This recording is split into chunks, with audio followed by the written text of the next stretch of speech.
Christo Fufas on Talk Radio. Ash is talking rubbish. Street dogs. How dare you? Street dogs in Cyprus are treated appallingly. They're poisoned, kicked, treated as pests. I also have a Cypriot street dog. They deserve love and a good life. Forget the dogs. I've got some meat for you to eat.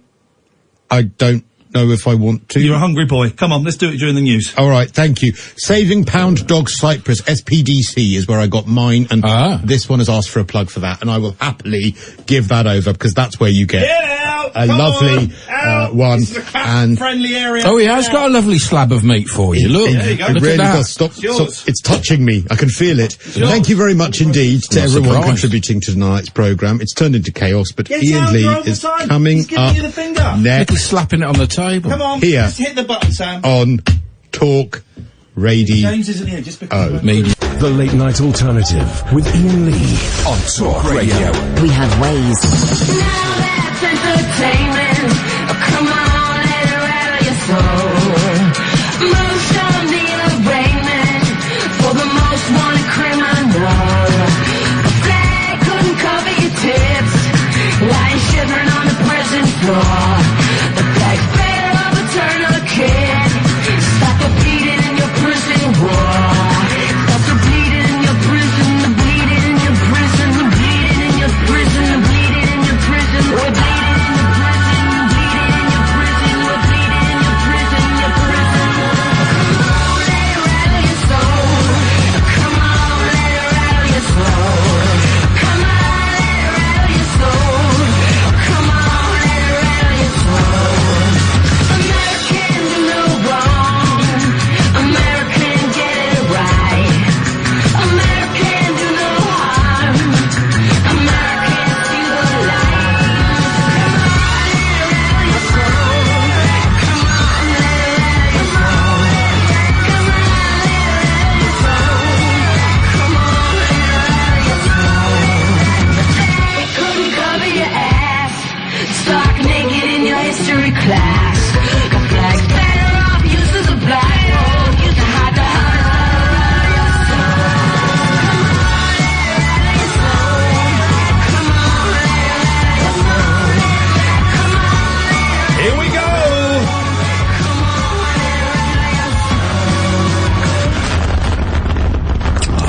Marnie Coppola, and Catherine for a second there was worried that I was playing the Marnie Coppola song that I sent over the weekend called Oh Fabio. Go and YouTube it. Unfortunately, due to the strict regulations on language and decency, we will never be able to play it on this radio station, because it's without a doubt the filthiest. I mean, she sings most of it so fast you can't hear it. No, well, let's just say it's very romantic. Well, yes. Yes, it is. Your stories about sweating, please. When have you ever lied on national TV? If your best friend is a nonce, we can tell you what to do, and your favourite pizza toppings. 0344 499 1000 is the telephone number if you want to give us a call. I mean, why would you go on television and lie? Why would you go on television and just lie?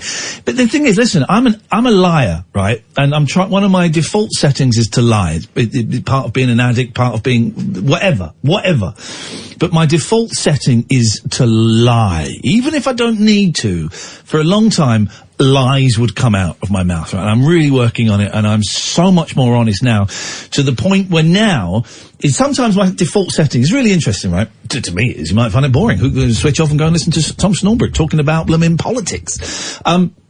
Even now, someone might say I've seen a film, just thinking off the top of my head, and that I didn't like. And I'll come out and person would go, oh, I really enjoyed that. Did you enjoy that? And I'll go, yeah, I loved it. And I'll do that. But now I'm in a position where I'll do it, and I think, no, that's not true. I didn't. I'm trying to people please by lying. So I now go, do you know what? Sorry, I just slipped into old behaviour. Actually, no, I didn't enjoy the film. It didn't really work for me. It wasn't my cup of tea. That's where I am. But what that means is my bullshine detector is, voila. I can tell when a man is lying from 60 paces. And here's how you tell someone is lying. They give too much information. They just keep talking and give too much information, right? Catherine, ask me about sweaty pictures. Ask me to answer the question that she asked about sweating. So, this picture, you weren't pictured with a sweating over it. No, it wasn't that. It was, you weren't dancing, doing a sweaty dance with a girl in a club. Due to a medical condition, I can't sweat. A medical condition?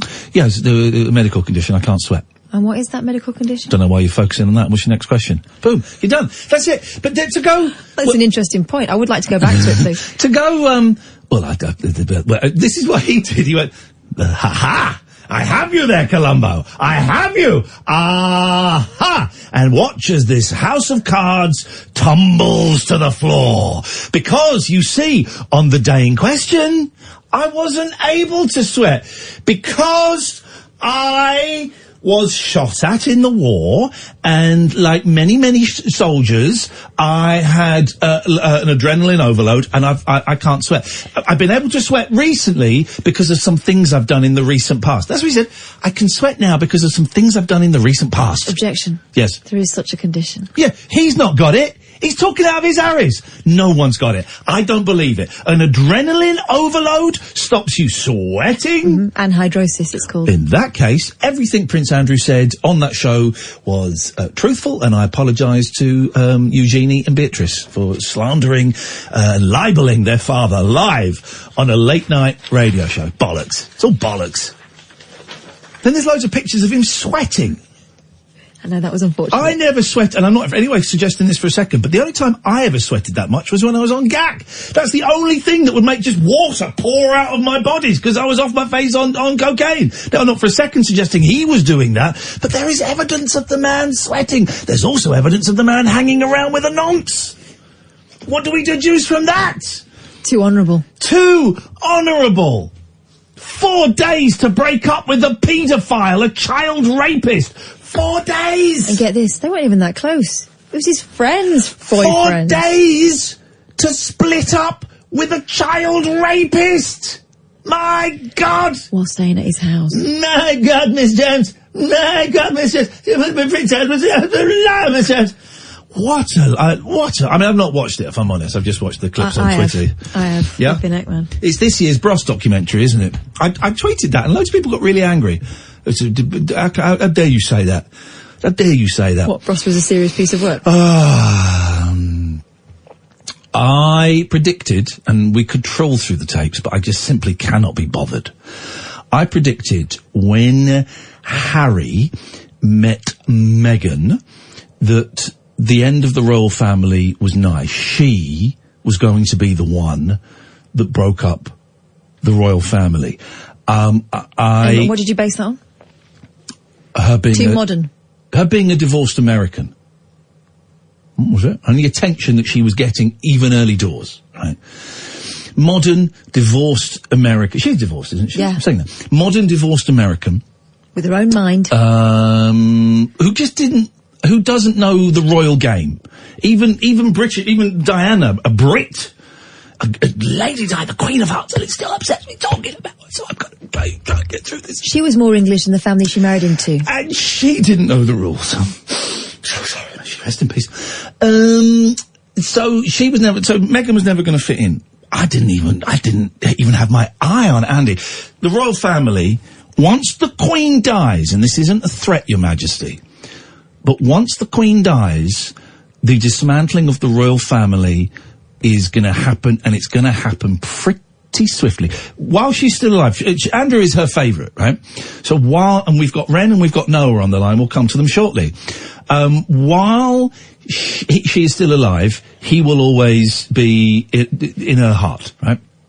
As soon as she's dead, Freudian slip. Don't. There's been some terrible jokes going around. Terrible jokes. Prince Andrew thinks he can't sweat. Wait till he's driving through a tunnel in Paris. That was one of the jokes going around. That was one of the jokes. Awful. I'm not saying that I think these are funny. I'm just saying these are the terrible things that people say. Aren't people horrible on Twitter? Aren't they vile, though? Just look at the hashtag.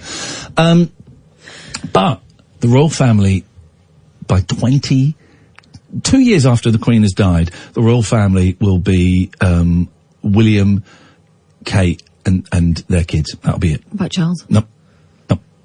You don't reckon? He knows that the family has to be dismantled. The monarchy has to be dismantled. And Andrew and Meghan. Meghan and Harry are going to go and live in America. They're going to live in America. She's going to get like a chat show in the style of the Sharon Osbourne show or Ellen.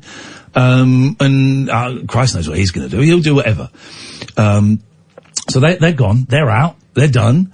Charles realises Charles is a savvy guy. He shakes the hand of every tree he plants and sings them a song. This guy is savvy. That's a true story. It's not even fiction. That's a true story. He knows what needs to be done, and that the public faith in the monarchy has been destroyed, partly because of how Meghan is being portrayed. I'm not saying it's because of her, because of how Meghan is being portrayed, and now massively because his idiot brother, whose head is like a rectangle, went on television and lied for an hour. And of course he should have opened. I have not seen the interviews for Catherine, so maybe he did this.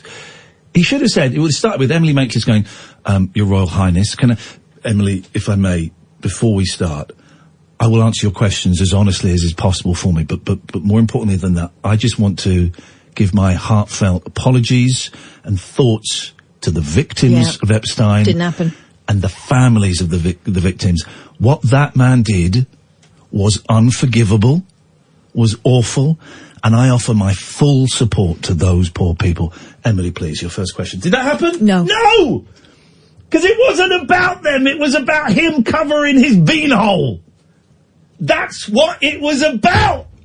It wasn't about the women, and I think they were all women. Kids, girls, young women. The youngest was 13. That were flown all over the world and raped. They were raped. They were raped. Or in his words, Epstein's behaviour was a manner unbecoming. No. It was all girls, wasn't it? It wasn't. As far it wasn't as I know, boys, yeah. Yes. Dear. He still doesn't regret having been friends with him. That's the other thing. Yeah. Do you regret having met him? No, I met some people whose contacts were very useful. Well, he's still How friends. would you say that? He's friends with some real horrible people. You know, dictators and the King of Bahrain, Sultan of Bahrain, or whatever. He's friends with some real horrible people. And it doesn't matter to him. Listen, I'm not really an anti-royalist. I sort of feel I should be an anti-royalist. But I've got a soft spot for the Queen. I've got a soft spot for Prince Charles. I don't really know why. I quite like them. I sort of respect them to a certain extent. And but it's like, what's that thing? Cognitive dissonance. Cognitive dissonance. You've got two opposite things in your brain at the same time. They both have equal weight. One is I don't really think we should have a family, a royal family, where it's all based on birth and all that. But I quite respect a couple of them. Two or three of them. Two I can think of that I respect. So I'm not an anti-royalist, but man alive, why is Prince Andrew, talking to Emily Maitlis and not, I don't know, the police? Why is it not some sheriff there going, who takes off his gun and puts it on the table? Boy, in your country you might be some big shit, but over here it don't mean a thing. That's what you want. Watch that. 0344 499 1000 is the telephone. That was very, very close to being an opening monologue. We need to keep that in check. Don't let me do that again. I'm not James O'Brien, okay? Are you finished now? Finished now. Can I take that script? There we go. Thank you very much indeed. This is Talk Radio. Neon lit night talk for torch scissors, trolley dollies, and train wrecks like me. Never know just where the conversation will take you. What I'm going to say sounds ridiculous. The Late Night Alternative with Iain Lee on Talk Radio. Let's just do a couple of texts. Tweets. I think let's do a couple of tweets because I think that they're important. Lance says, he's obviously lying, but child rapist? That's a bit heavy. She was 17. Clean your ears out, Lance. Didn't call Prince Andrew a child rapist. Didn't call Prince Andrew a child rapist. Also, in the 17 in America, the age of consent, I believe, is 18. 18. Didn't call him a... listen, go back and listen again, Lance, okay? We'll wait for you to catch up. And, Wicked Pickled Pimples says, get on with the show. This is the show. This is it. This is it. The show is what I choose it to be, what Catherine chooses it to be. It's whatever we decide it is, right? We have been getting on with the show for the last 18 minutes. You absolute melt, right? This is the... What is the show to you? You tell us what the show is to you. What, Alan Caddick coming on and giving us the Grand National winners? Is that the show to you? Done that. What is the show to you? What is it? Me making up games off the hoof and people phoning in very quickly, then me cutting them off? Done that before. What is the show, Pickle Pimples? Tell us.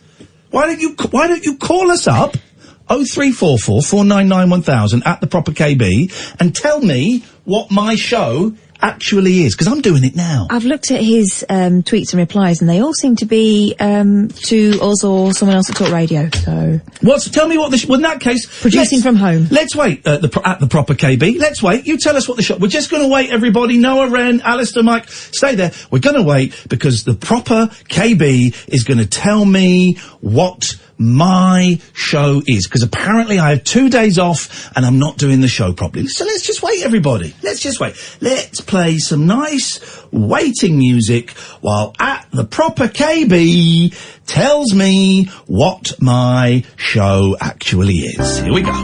Just waiting.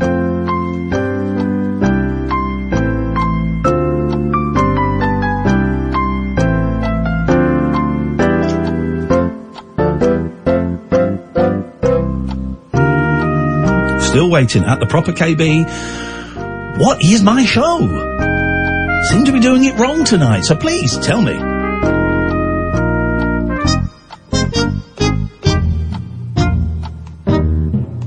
No reply? No reply? Well, I tell you what I'm going to do, just to make things that little bit easier for you. If I click there, and then I click block, then you can go and F yourself. 0344 499 1000. Let's go to Noah. Good evening, Noah. Hello. Hello. Do it again, but hold it longer. Hello. Hello. Hello. There we go, the Three Stoogies. What a delightful little giggle. You remember Arsenio Hall? I do remember Arsenio Hall, yes. The American television presenter and journalist and sort of chat show kind of dude, yes. Yeah, I liked him. He was brilliant in Coming to America. Was he in Coming to America? I don't really remember Coming to America. He was the assistant, wasn't he? Was he? Mm-hmm. Okay. I didn't know. Here we go. TV presenters that have made movies. Arsenio Hall. Jon Stewart is in Big Daddy with Adam Sandler. Wasn't Oprah in The Colour Purple? She's been in several movies. Yeah. Oprah. That was a nice phone-in. Yeah, well, my favourite Arsenio Hall moment was the show. He's actually got one. By the way, guys, and thank you, Noah. I did say last week we'd do this, and thank you for reminding me. Dear listener, as promised, what is your favourite Arsenio Hall moment? 0344 499 1000. And let's share in the memories of Arsenio Hall. May he rest in peace. Noah, please continue. Yeah, well, my favourite moment was when Hulk Hogan went on his show and lied about using steroids. Oh, no. Did he? Yes. Aye, that's outrageous. Why is that? Tell us why that's your favourite. Well, I just, hearing all the news this weekend, it reminded me of that interview. Well, stay there, because here we go. Here we go. Whack this up a little bit, Sam. It's quite quiet. Hulk Hogan live on Arsenio, 1991.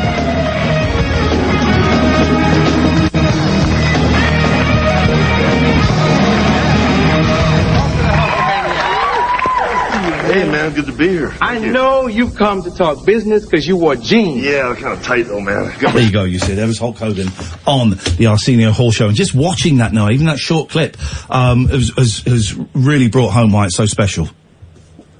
Yeah. What news this weekend? Well, what you've been discussing. Okie dokie, yeah. Can you sweat? I'm not so much worried about sweat as the overuse of the P word. So many to choose from. Are we going to play P poker? If one of us says the right word, will you let us know? Yeah. Penis. No. Paedophile. Getting warmer. Gosh, Prince? Warm, but not quite there. It's a very dangerous, fairly litigious game that we're playing. I'm enjoying Pizza? Yes! Yay! Why the overuse of the word pizza, Noah? Well, I think some people from 4chan would tell you that. Okay. Oh. You're not still hanging out with those guys, are you? I've never hung out with 4chan.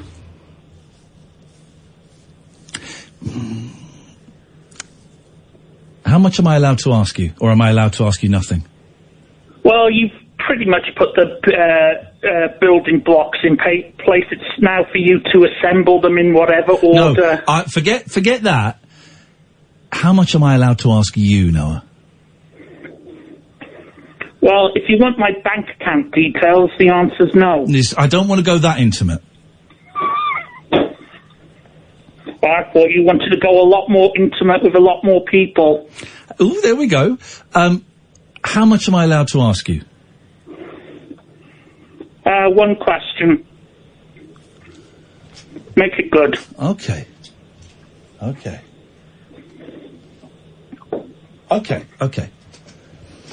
Okay, right, one question. All right. We know that you went to prison for saying some very, very unpleasant, offensive, sexually offensive, misogynistic, racist things. Do you have any regrets? They weren't racist, and no. Thanks very much. Can I ask you another question? You had your question. Okay. When did you get out? I said you had your question. I know, but you've not hung up, so I'll keep asking. I've got a question for you, though. Okay. All right. If you ask, you ask me a question, then I'll ask you another one. This is like Prince Andrew and Emily Maitlis all over again.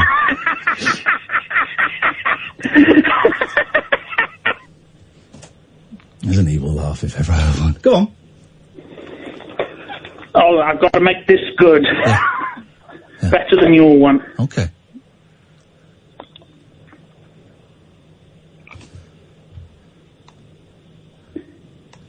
Do you consider yourself the Harvey Weinstein of retro gaming? In as much as I've never raped anybody, no, I don't. Or anything?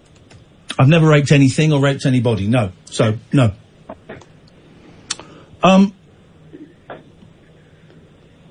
Okay, alright, let's do this. I'm gonna keep talking until you decide to hang up. Can I just say, I'm really glad that you're ringing up, but I think we got some housework we need to do, alright? Housework? Yeah. I'm gonna read this. This is from BBC Online.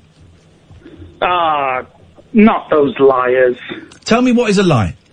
Everything. Let me read BBC. it. Let me read it. This is okay, isn't it? Let me read it and you tell me. Okay. I'd rather not. Okay. BBC are full of scums, as are the Independent, the Daily Star. Okay. Absolute lying, filthy vermin. Okay, well then... And I don't want to be associated with them. A vile racist... Put the phone down. I'm going to read the story because I do think it's appropriate that we know the story. I'm not doing this to shame anybody. I just think it's appropriate, particularly on some of the comments that were made there by Noah. A vile racist who claims Hitler was born 100 years too soon has been jailed for 16 months. This is okay to do this, isn't it, Catherine? This isn't... I'm doing this because he said that there wasn't a racial element there. Or not. What do you think? You think not? There is an argument that if someone's come out of prison and they've served their time, they deserve to be able to move on from it. Yeah, definitely. All right, well then we'll wait till he comes back. We'll wait till he calls back. And he will call back. Yeah. But he was happy to talk about it. And we will... Up to a point. Up to a point. But it was only when I mentioned the BBC that he hung up. He's obviously referring to the stuff that I got up to earlier on in the year that we've talked about on the air, and I'm not going to talk about again. I find it very strange the way he phrased it. Well, yes, comparing me to a rapist is horrendous and is unfair. But what I will say, no contrition there. No. At all. If anything, he'd removed the gloves and still had the fists up, ready to fight, sans gloves. No, if you're listening, I would love. I'm so glad you're calling back, and we've talked about this before while you were in prison. I mean, you can have a pop at me about what I've done, but I'm very, very open about the stuff that I've done. So if you want to, I'm not saying. Also, he stopped doing it. So. Yeah, I'm not saying it to be combative. I'm saying it because I'm genuinely fascinated, and I really thought there would have. Really hope that prison could have been the making of that man, because I see a real bright brain in there, and I see a nice guy in there. Not in any way if you know the crimes, and I'm not going to read them out. If you know the crimes, horrible, right? Horrible, horrible, horrible. Not in any way condoning them. I have seen through our conversations, I have seen another side of that. Briefly sometimes. Briefly. I would have hoped he would have been remorseful. He's not. He came out fighting. I think there's always been quite a lot of pride in there as well, though. Yeah. Absolutely fascinating. 0344 499 1000. This is Talk Radio. Experience the unconventional, Evening, boss. the unpredictable, What's happening? and the completely unorthodox. Exactly. With rule-free Iain Lee. The Late Night Alternative with Iain Lee I've got no internet for the last 4 days. on Talk Radio. 0344 499 1000. We've got loads and loads of calls, so let's crack on. Good evening, Wren.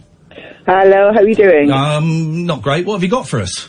That was an epic Prince Andrew rant, which I totally agree with in every way, shape or form.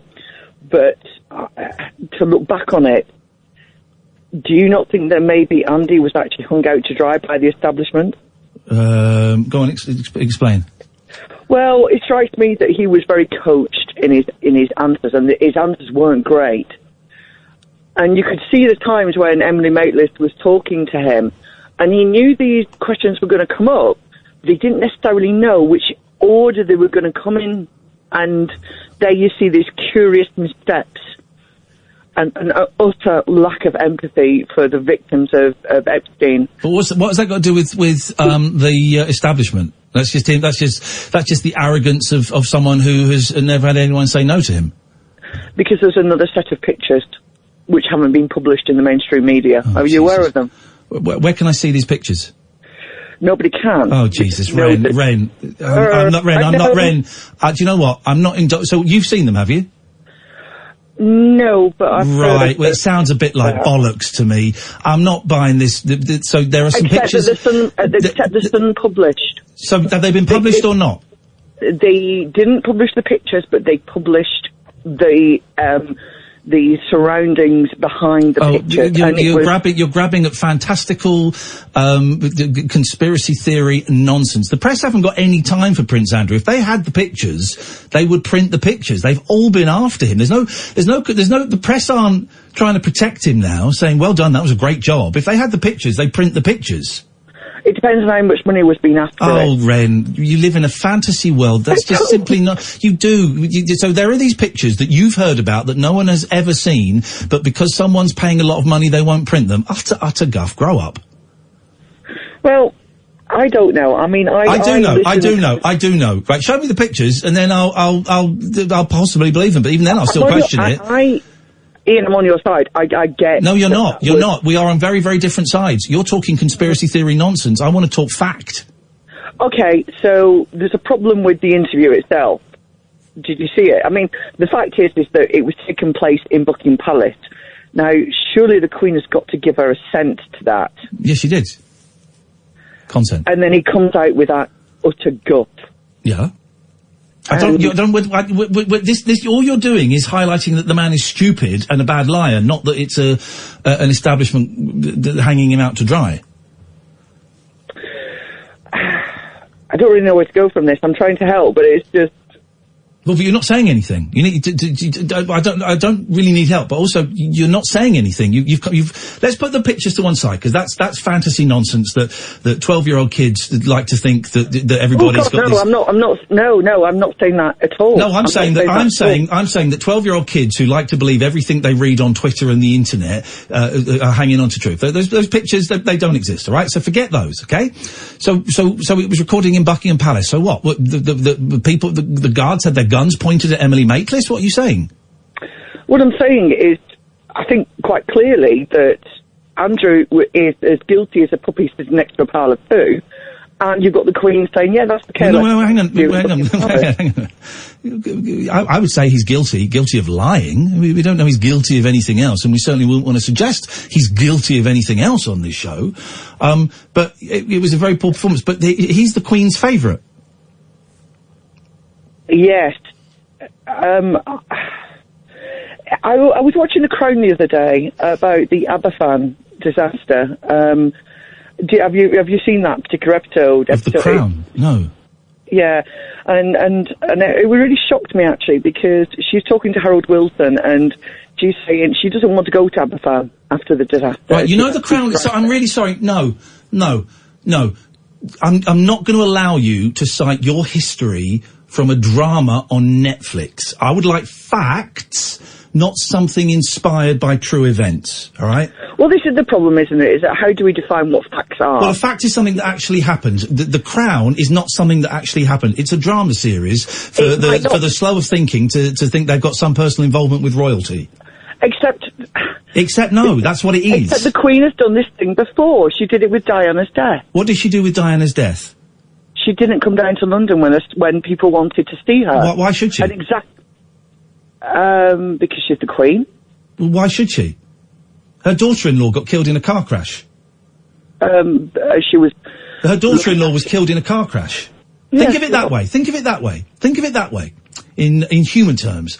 Her daughter-in-law, who she'd had a very prickly relationship with, died in a car crash. And what you want to do the next day to come out and go, hey guys, don't worry, everything's all right over here. It doesn't work like that. It doesn't work like that. But she did it before at Aberfan. Which you've got from The Crown. And also you've got... Wren, Jesus, you don't have to talk some rubbish. Really? Yeah. Do you understand how much the Welsh actually hate the English? Sorry? You do that? You just go... how many dead cats have you got there? I beg your pardon? How many dead cats have you got there? I've got 3 live ones. Okay, because every time you come on, you pick up a dead one and chuck it on the table. Maybe I won't ring you again. Oh, you can play that card if you want. You did it last time, but you can ring, but be prepared to be challenged. Please stop changing the subject. What has the Welsh not liking the English got to do with anything? Because of Aberfan. And okay, you've got 10 seconds to tie that in with what we're actually talking about. Because we've all just witnessed a senior member of the royal family humiliating himself on TV. Right. Now, how was he allowed? Hang on, how was he allowed to be put into that position? What do you mean? How was he allowed? He's Prince Andrew. He can do pretty much what he wants. He's an arrogant SOB. He is an arrogant SOB. Right, so that's how he did it. Advisors, and the Queen still had to grant permission for him to be in. Yeah, she granted permission because she thought it would help. Oh, good God, well, who's advising her then? What has that got to do with the Welsh hating us? Because the Queen was dragged to Aberfan because she didn't want to... What has that got to do... What has the Welsh hating the English got to do with this Andrew thing? We've gone really off at a tangent. Tell me about it. You have. Yes, you have. The fact is that Andrew should never have been allowed to give that interview. So the question... Why? It's a great bit of telly. Brilliant. Why? Why was he given permission to do that? Well, because he's Prince Andrew, he can do pretty much what he wants. No, he can't. Yes, he can, Wren. He's Prince Andrew. He's the Queen's favourite. He's spent his entire life doing pretty much whatever he wants. People are out there saying at the very least that he was very good friends with a paedophile. At the worst, they're saying he's a paedophile. He decided he wanted to go on television and try and correct it. It was a really ham-fisted, terrible interview that backfired horribly. But the only person that could say no to him was the Queen, and she let him do it. And she didn't. Yes. So therefore we should be raising questions as to why a monarch is allowing that kind of stuff to happen when her favourite son is so close to a paedophile. Well done, yes. We should be raising those questions. Well done. Which we are. Why are you yelling at me? I'm not yelling at you. No, because you're so frustratingly dumb. That's why. Okay, well, that's silly. But the fact is... We spent half the thing talking about you getting your historical data from a Netflix television series, and then going off and you sell us a MacGuffin about the Welsh hating the English. Got nothing to do with this. It's got nothing to do... First of all, that's a massive xenophobic generalisation, and is untrue for the most part. Secondly, it's irrelevant to this... No, this is my show, Wren. I'll do it exactly how I want to do it. Don't tell me to calm down. Yell at me as you want to. It won't get anywhere. No, it won't, because you're too thick to argue. You're talking utter guff, as you consistently seem to do. The fact is, our monarch has granted permission to somebody who was so close to a paedophile, where the FBI presumably are wanting to extradite him, and it's done in Buckingham Palace. Right. It's in Buckingham Palace. Yes. The building that we own. We pay. Amnesty is on the sovereign ground. So you're upset that the filming was done in a building that we own. That's what you're upset about now. No. Then what are you talking about? Try and focus on one thing. What are you talking about, please? The Queen is our sovereign, and she's our monarch by definition. Yes. She's given permission to her a son who liked his paedophilia or a bit No, I'm not letting you say that. No, Wren, shut up, because I'm getting us both out of a legal hole that you've just dropped us in. He does not like his paedophilia. He was friends with a child rapist, okay? That does not mean he likes his paedophilia. Wren, will you shut up? Wren, will you shut up? Because I'm saving my arse, your arse, and Talk Radio's arse, alright? Because you're not as clever as you think you are. Watch what you say. He was friends and associating with a man who was found dead in a jail. Yes, we know that. Yeah. Let's get to the point. The Queen... Because I've got no idea what you're talking about. The Queen has given permission for that interview to happen in Buckingham Palace. Right. Now, the location is irrelevant. It's not irrelevant. Well, what's the relevance of the location? What's the relevance of the location? Because she is signalling that she believes her son. She's not signalling... Well, she does believe her son, apparently, but she's not signalling anything by allowing it to be done in Buckingham Palace. The location is irrelevant. I do not... He lives there. He did it in his house. If people want to interview me for TV, I say, well, can you do it at my house? Sometimes they can, sometimes they can't. But it's not his house, though, is it? And it's not the Queen's house either. Wren, they live there. They live there, all right? We know what it means by their house. They live there. Ain't yours, all right? It ain't yours. No, clearly it's not. No, clearly it's not. But when I was working as an A-level physics teacher... Oh, God. My taxes... You talk kids? I beg your pardon? I said, oh, my God, you taught kids.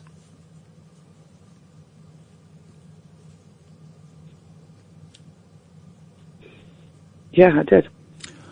Blimey. Would you like to say something even more outrageously offensive? I did it for 5 years. And those poor children. Where did you do it? In a school? I own that school! How dare you!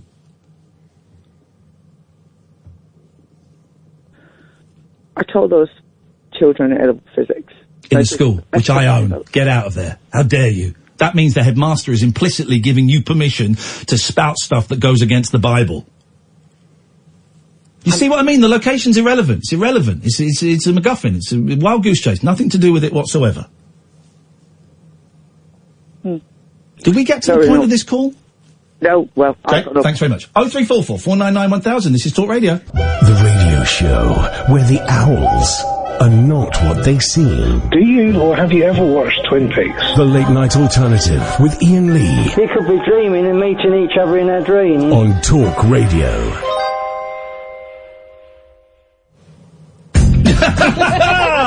Sam's back. I was off for a bit, and Sam's been off for a bit, and thanks for filling in the other day. I've been here all the time waiting for you two to sort yourselves out. We'll talk about that in a bit, but we've got so many phone calls. Here's the thing. You cannot cite a drama as factual history. I mean, I'm sure it's pretty close to, but it's a TV drama for Netflix. I don't know what happened with the Queen in Aberfan. When was that? 65, I'm going to say.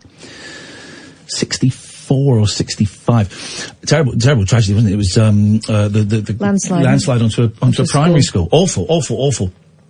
I really don't quite know what that's got to do with Prince Andrew. When was it? 64? I'm just looking it up now. It was around 66. 66. It was that late, was it? Gosh. Okay. So here's the thing, right? Here's the thing. I've had a couple of days off because I've not been well, and I'm still not feeling very well. But it just dawned on me: if you're talking bollocks, I'm going to call you out. I'm not even sorry. I think I have got, and in terms the show has got, a little bit lazy in I've allowed some people to get away with talking guff. Have you? I didn't notice that. I think I have. And I'm going to doesn't mean I'm going to get all argumentative, doesn't mean I'm going to get all boisterous, I'm not going to get all bullying, it's still peace and love. But if you're talking rubbish, I'm going to call you out for talking rubbish. I think that's only fair. I think that's my job, and I think I've been neglecting that side of things a little bit. And likewise. I don't think you have. Oh, okay. Oh, really? Well, I'm up in it.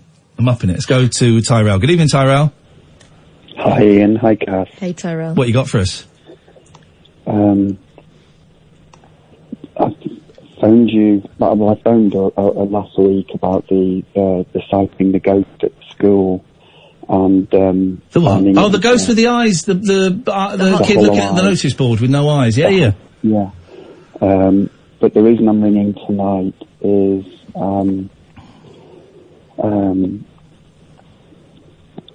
well, I'm just coming to the end of. I've been on a tramadol withdrawal program. I had a car accident about 6 years ago. And since the car accident, I've been on a mixture of propofol, morphine, and tramadol. And for the last 3 years, I've been kept on the highest prescription of tramadol that you can be on. And I've decided, I'm a single parent, I've got 2 kids, and I work.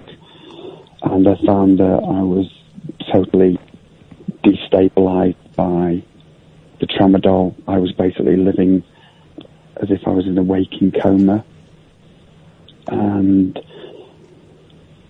what I've decided to do is I'd had enough of the tramadol. Yeah. I felt it was like a poison.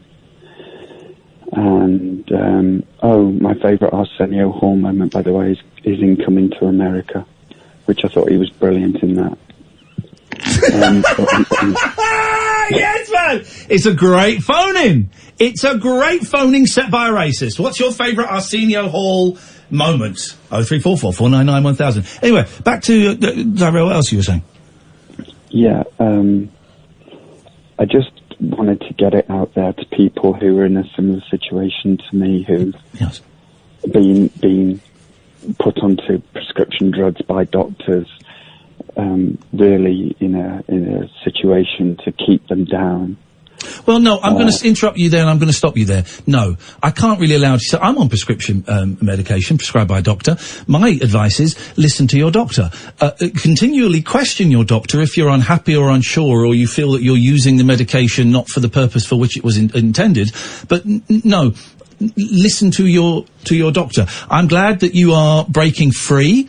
I'm glad that you I don't know if you have completely finished the tramadol. No, it's one hell of a drug, tramadol. I was on it for a very short period.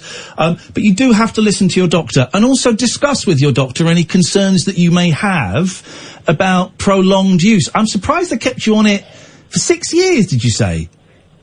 The tramadol I've been on for 3 years. That sounds, I'm surprised by that. I believe you, but I'm surprised by that because that is a very, very strong drug that is, as far as I'm aware, only meant to be used, short term. But, you're off it now?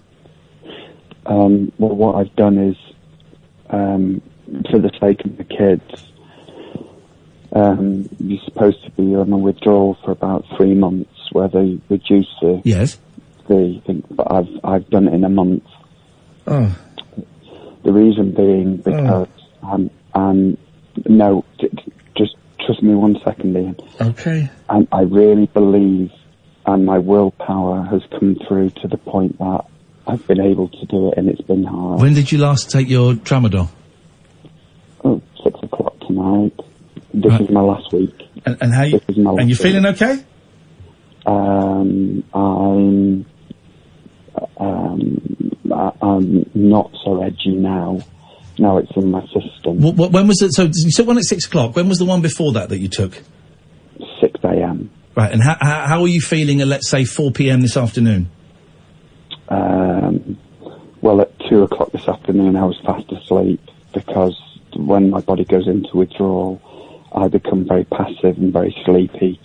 So I normally have to try and sleep the tiredness out of my system. But I also, I'm also on lithium, and I'm also on pregabalin. And are you stopping those? Are you carrying on with those? For now, I'm keeping those. Here's the thing, right? And Tyrell, I'm not telling you what to do because I can't and I wouldn't, right? But the withdrawal from, if you've been on tramadol for 3 years, 3 months sounds like a very short withdrawal. A month sounds like nothing, but also the doses of your tramadol will be working in conjunction with the doses of your lithium, which will be working in conjunction with the doses of any of the other drugs you're on. They are very well, they should be very well balanced and calculated. I've got to say to anyone listening, and I've tried to come off antidepressants, to anyone listening, follow your doctor's suggestions, please. I hope it works for you, Tyrell. I really, really hope it does. But I wouldn't recommend that to anyone else. No, I mean, I'm on antidepressants, and I keep taking the antidepressants. I've been taking antidepressants for about 15 years. Okay. And before that, I was actually transferred to antidepressants. Before that, they thought I had epilepsy. But it was when they did deeper CTs that they actually found that I was suffering from psychological trauma. I was suffering from PTSD. All right, listen, we're getting a little bit tech savvy, a little bit technical in the noodle, and I'm an Arnold Schwarzenegger impersonator. I am not a doctor, not psychiatrist. I'll be back. Dominator Genesis movie. I am standing for Mayor of California. I am Arnold Schwarzenegger. So I'm not medically trained, Tyrell. I wish you the very best of luck. But again, guys, you know what I'm saying, man? You know what I'm saying? I tried to watch Terminator. I spent an hour the other day, trying to find a film to watch on Netflix and Amazon Prime. The furthest I got was 15 minutes into Terminator Genesis. Well, how cack that was. Let's go to Pete. Hello there. Hello there, Peter. I actually, believe it or not, I have a favourite Arsenio Hall moment. This is fantastic. Noah's back. He's brought weapons, but he's also brought a great phone-in topic. Your favourite Arsenio Hall moment. Away you go. Well, this is to do with Ghostbusters. So after the first film came out and was a big hit, they decided to make the cartoon The Real Ghostbusters, which is called that because there's another cartoon. Anyway, and don't make me do a Wren on you, Pete. Stop going off on tangents, buddy, please. I'm sorry. Ernie Hudson, who played Winston Zedmore, actually auditioned to play Winston Zedmore in the cartoon. Auditioned, wow. And he didn't get the part. Oh, no, imagine auditioning for the part that you made famous in a movie, auditioning for the cartoon version of it, and you don't get it. That's awful. That's racism in America today. Well, that's it. And the part, of course, went to Arsenio Hall. Imagine having the word arse in your name. Arsenio Hall. Arsene Wenger. Mr. Arseman. to name but 3. And so that's your favourite moment is him stitching up another black American performer. I mean, when you put it like that, yep. It doesn't sound great. It sounds.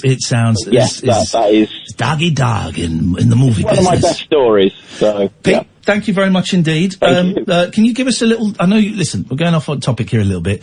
Give us a little teaser for the Doctor Who Christmas special that's coming up. There isn't one. Ah, there is one.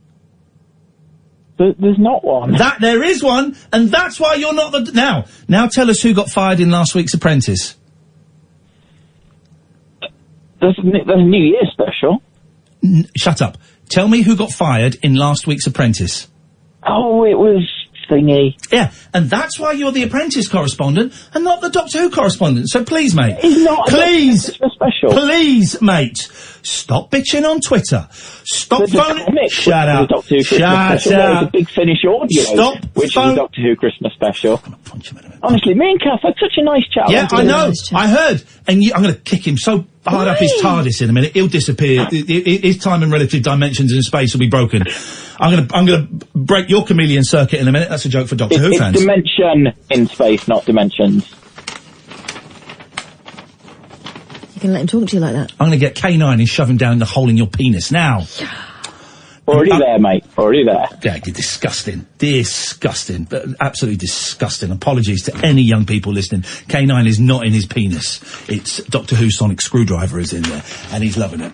So don't touch that. 0344 499 1000. We got Stephen. We got Alistair. We got Alan. We got the makings of some content. I can say that. It will be okay. It will be okay content. It will be great content, guys, and we need more of your calls. This is the Late Night Alternative. Ian Lee and Catherine Boyle every week. They have talent already. The Late Night Alternative with Ian Lee on Talk Radio. We have ways of making you talk. It was the summer of 79. I met a boy on the scene in the Lower East Side. He'd scribbled words on the walls, spray painted the town. Hip hop, punk rock, bottoms upside down. Yeah, the Bronx was burning and the city was turning in its grave. Beats were breaking, bomb D train scraping through the tunnel to the bright of day. It was the same old, same old, same old, same old,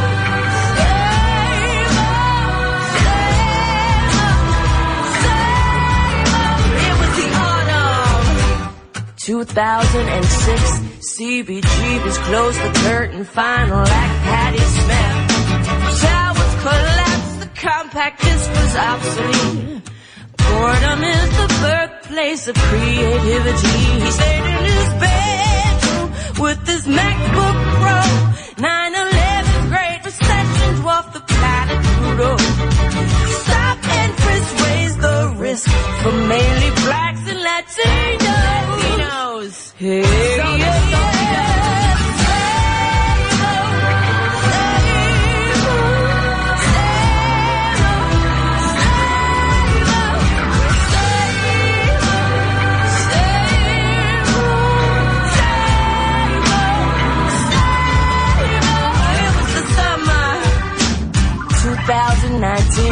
he was a content creator who blew up on IG. Hashtag fame, internet celebrity. Made $1 million mining cryptocurrency. And the world was trolling for America to become great again. Control, control, control, control. Guns were pulling, Kanye West was running for president. It was the same old, same old, same old, same old, same old, It was the same old, same old,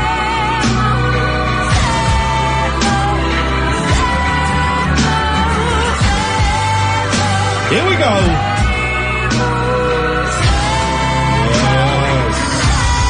26 seconds. She's singing Samo, S-A-M-O. Do you know what Samo means? Just the same, isn't it? Same old. It's graffiti. It was graffiti in America in the late 70s, early 80s. All over. I believe we have Helch today. You know we have Helch? Yeah, I've seen Helch. Yes. Wait, you've seen Helch? What does he look like? There's a big Helch in Windsor. As you drive it, I don't know if it's still there. There was a big Helch. Does anyone knows what I'm saying? You know what I mean by Helch? So Helch is like this big graffiti. There's a guy called... Tag. There's a tag. Thank you so much. Thank you. It was a graffiti autograph I was going to put. It's, so Helch is this guy. We assume it's a guy because we still live in the patriarchy. I think a guy said he did it, but then he would. And he writes Helch everywhere in big letters. Now I've said it, you'll see it everywhere. And there was a big one on the way into Windsor. There's like a thing, and big 20-foot letters Helch. And apparently the Queen was very upset by it. She doesn't care that her son hung out. There's an unfortunate choice of phrase considering that Epstein was murdered by the old hanging. But that she doesn't mind that, but she does not like Helch being visible from... Here's the thing, guys. I lied earlier. She doesn't really live in Buckingham Palace. She lives in Windsor Castle. So she lives mainly, Windsor Castle. I don't know if ISIS are listening, but if you're camped outside BP, Buck Palace... Wasting your time. You're wasting your time. You want to get to the castle. That's where she spends most of her time. Or does she? We are obviously acting on behalf of Her Majesty. We've been given a licence to spin. Mainstream media. And by the way, the pictures that Wren was talking about that no one's seen, Kath showed them to me. We've obviously got them here because we work for Rupert Murdoch, 50 Years of the Sun. Hip. And I've seen the pictures and they really are outrageous. And unless Prince Andrew keeps us topped up in milk bottles and cola cubes, those pictures will get printed. And somebody is in for a nasty shock. So Wren, I apologise for saying it was conspiracy theory. Nonsense. 0344 499 1000 is the telephone number if you want to give us a call. Catherine, thank you for standing in. That's a patronising to... Christo stands in for James Whale after... What was the excuse James gave? He fainted.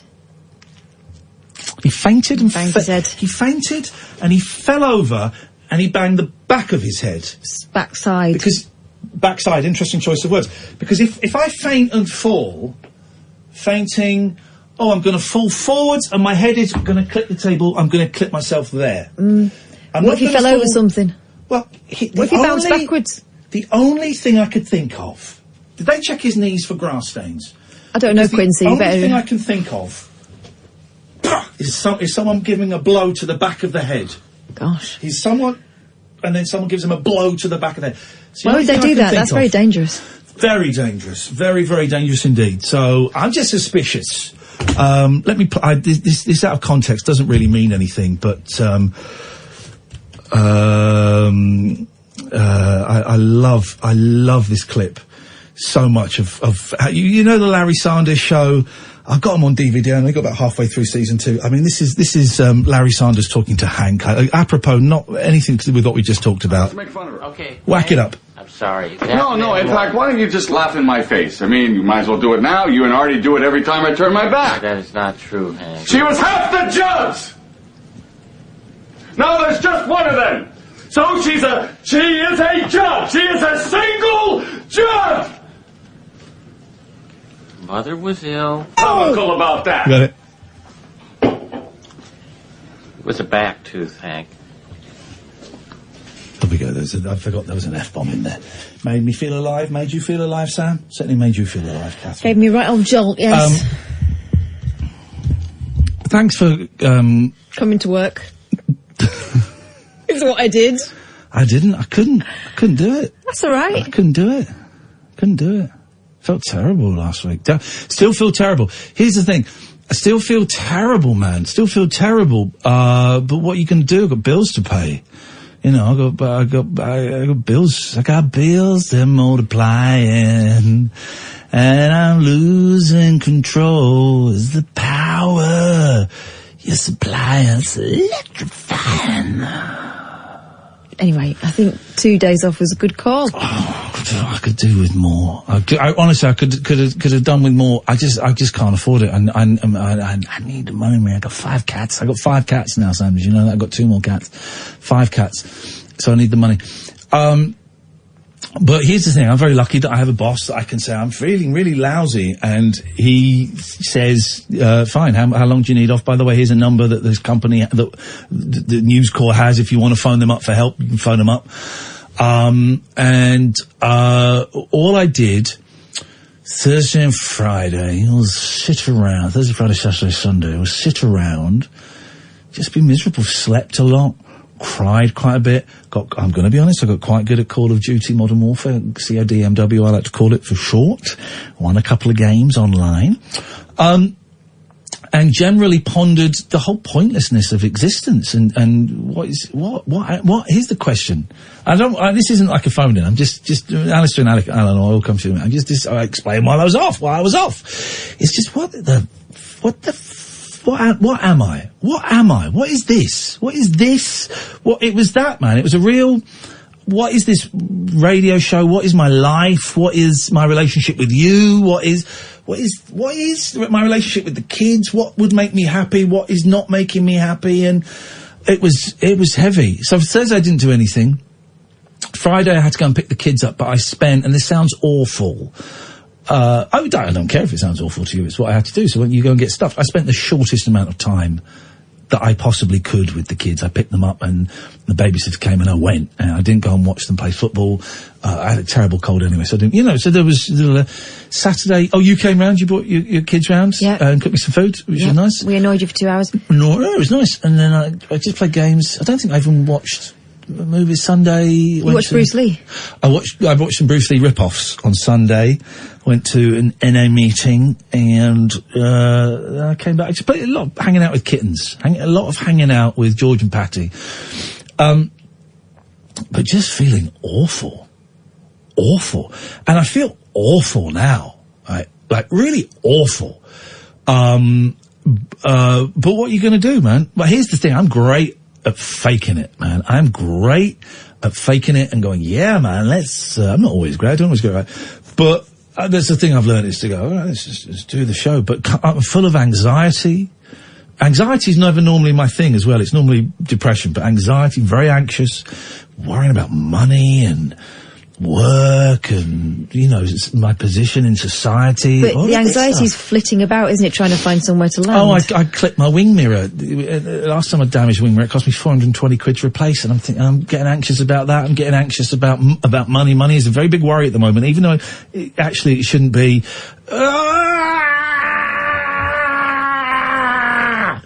So I'm not saying this, please don't send me ghost hugs. I don't like ghost hugs.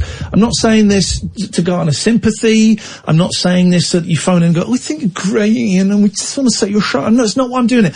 I'm doing it primarily because it helps me to do this. It helps me to kind of get my thoughts. But I guess I'm also doing it because I know that I've said stuff on Twitter and some of you have identified and gone, oh, I'm feeling that as well. So I'm saying it so you hear the idiot that stole the strawberries on I'm a Celebrity, that maybe someone will identify with it. Then I had a session with my therapist today, the first one in ages. And, I'd done all my work on my dad. Turns out I hadn't even touched the surface. I got a lot of work on Dad. Oh. A lot of work, lot of crying today about my dad. And about how he was a lousy dad. He was a lousy dad. So that's where we are, ladies and gentlemen. On that bombshell, let us go to Alan Caddick. He's asleep. Listen with your eyes, and hear everything you see. I can sing a Caddick, sing along with me. Tall and handsome and wonderful and wise, he knows the Grand National winners. He is Alan Caddick, Alan Caddick too. Good night, Alan. Sleep well. Precious Prince. We love you.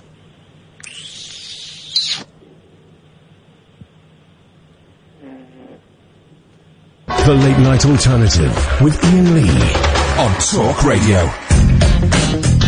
03444991000 is the telephone number if you want to give us a call, young lady.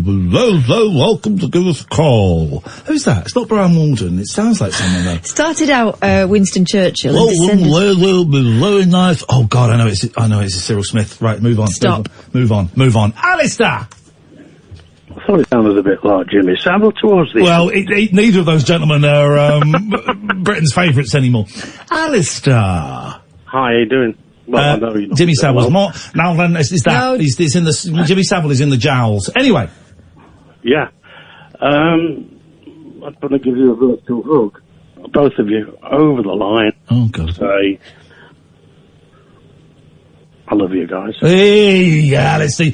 Hey, Alistair, you're not back on the booze, are you, mate? What's going on? No, I'm not. I went back to the meetings today because I had a week off of, everything. And I was a bit embarrassed because I'd actually walked out of this particular meeting last week. And I walked in and about 3 or 4 people came up and gave me a hug. There you go. No one cares. Did you walk out in a huff or did you just leave? No, I kind of just left. Yeah, I leave meetings early all the time. Sometimes I don't fancy the serenity prayer and the hug at the end. I just don't fancy it. So quite often I'll leave, as they're doing group announcements, I'll take that as my cue. No one cares. Well, actually, someone did call me out of it for it on Twitter once, but no one really cares. No. I've been to a couple of meetings. I went to one yesterday and one today. I've decided that I'm feeling miserable. Okay, right. But being passive, however much I want to, is not working. So let's try and be a little bit proactive. So I've gone to a couple of meetings. Yeah. Me too. Thing was, I'd actually walked out right at the beginning because I realised I should never have gone. But everyone was great. No one cares. No one really cares. Nice people. Yeah. Here's the thing. If I'm in a meeting and there's someone who is obviously struggling, or a newcomer and they get up and walk out early. If it's a bloke, I will quite often I have gone out and chased after them and just checked that they're okay. Yeah. Just say, you alright? You don't want to come back? Alright, well you're welcome back any time. That kind of thing. Do you want a phone number kind of thing? Yeah. But that's it. No one cares. No one's going to think any less of you for walking out. No. And if they do, that's their issue, not your issue. It's their problem. I mean, the thing is my weekend's been, probably it doesn't sound half as bad as yours, but still walking through Treacle a bit myself. Yeah. And, but it was great to listen to Kath on Friday. She was good, wasn't she? I heard a little bit on Thursday and I heard about an hour on Friday before I had to switch off because I was nauseated at how good she was without me. I thought I can't listen to this hairy piece of trash anymore. In fact, Catherine, can I just say, I'd like to confirm that the 30 grand was given back to the bank. We know that. Oh, this is Alistair. You told me about this. He nicked 30 grand. Yeah. Good for Thing him. was, spent it all on tattoos. I don't want any police listening to the show. No, police don't listen to the show. They're too busy out stop and searching. You're safe. You're in good company here. Yeah. Well, good. Keep going to meetings. I heard you say that you spoke to a solicitor and you're a little bit more confident about what's happening at the end of the month. Yeah. Good. Yeah. Good. Yeah. You're a good man. Well, you're a good man that's done some stupid things and you're facing up to it. Yeah. That's what it's all about. I wanted to ask you, Ian, have you ever been to Tramps yourself? Have I been where? To Tramps? To Tramps. I don't remember. I mean, I totally wasn't there on that night in question. I was having a family bucket. Oh, that sounds awful, doesn't it? No, that night in question, I didn't go to Tramps. I was having sex with children. What? No, don't even. No, I've never been to Tramps. Is Tramps still going? I've no idea. It sounds like a very old-fashioned kind of place. It's funny when that bit in the interview, when they asked that question, I did kind of just laugh because Prince Andrew just looked to his left and said, I don't even know where the bar is. Yeah. I mean, come on, man. You should look at their website. It's got quite a nice video. In all honesty, I have not seen the interview. I've seen enough. I might watch it if I get very bored, but I just, you know... but I don't understand the conspiracy theories. I just think he's a very arrogant man who no one has ever said no to him, spoilt by his mum, who happens to be the Queen, and in his arrogance genuinely thought that him going on and talking a load of bullshine would, you know, he's used, all his life, right, he's had money, arrogance and charm, and I bet he used his charm. I bet he certainly did as a younger man. Good-looking pilot, it would have oozed charm, right? A prince would have oozed charm. And I bet he thought he could ooze his charm on Britain. I bet he was thrilled when he saw it was an attractive young woman interviewer because he thought he could charm her. And, unfortunately, no one bought it, Andy. No one bought it. You stitched yourself up like a kipper, mate. Indeed. Anyway, Ian, I hope you feel better soon. Thank you, Alison. Did we do the quarter past break? We did. Okay. Yeah, after Caddick fell asleep. I was going to use that as a little breather. 0344 499 1000 for the first time this evening. The switchboard is empty. Empty le pouvoir. What does pouvoir mean? Power. The power. Okay.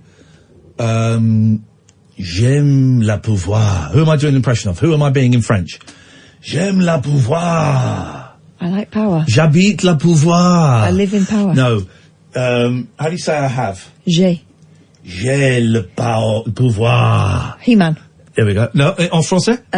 Louis Arm. Louis Armstrong. I was being Louis Armstrong there, ladies and gentlemen.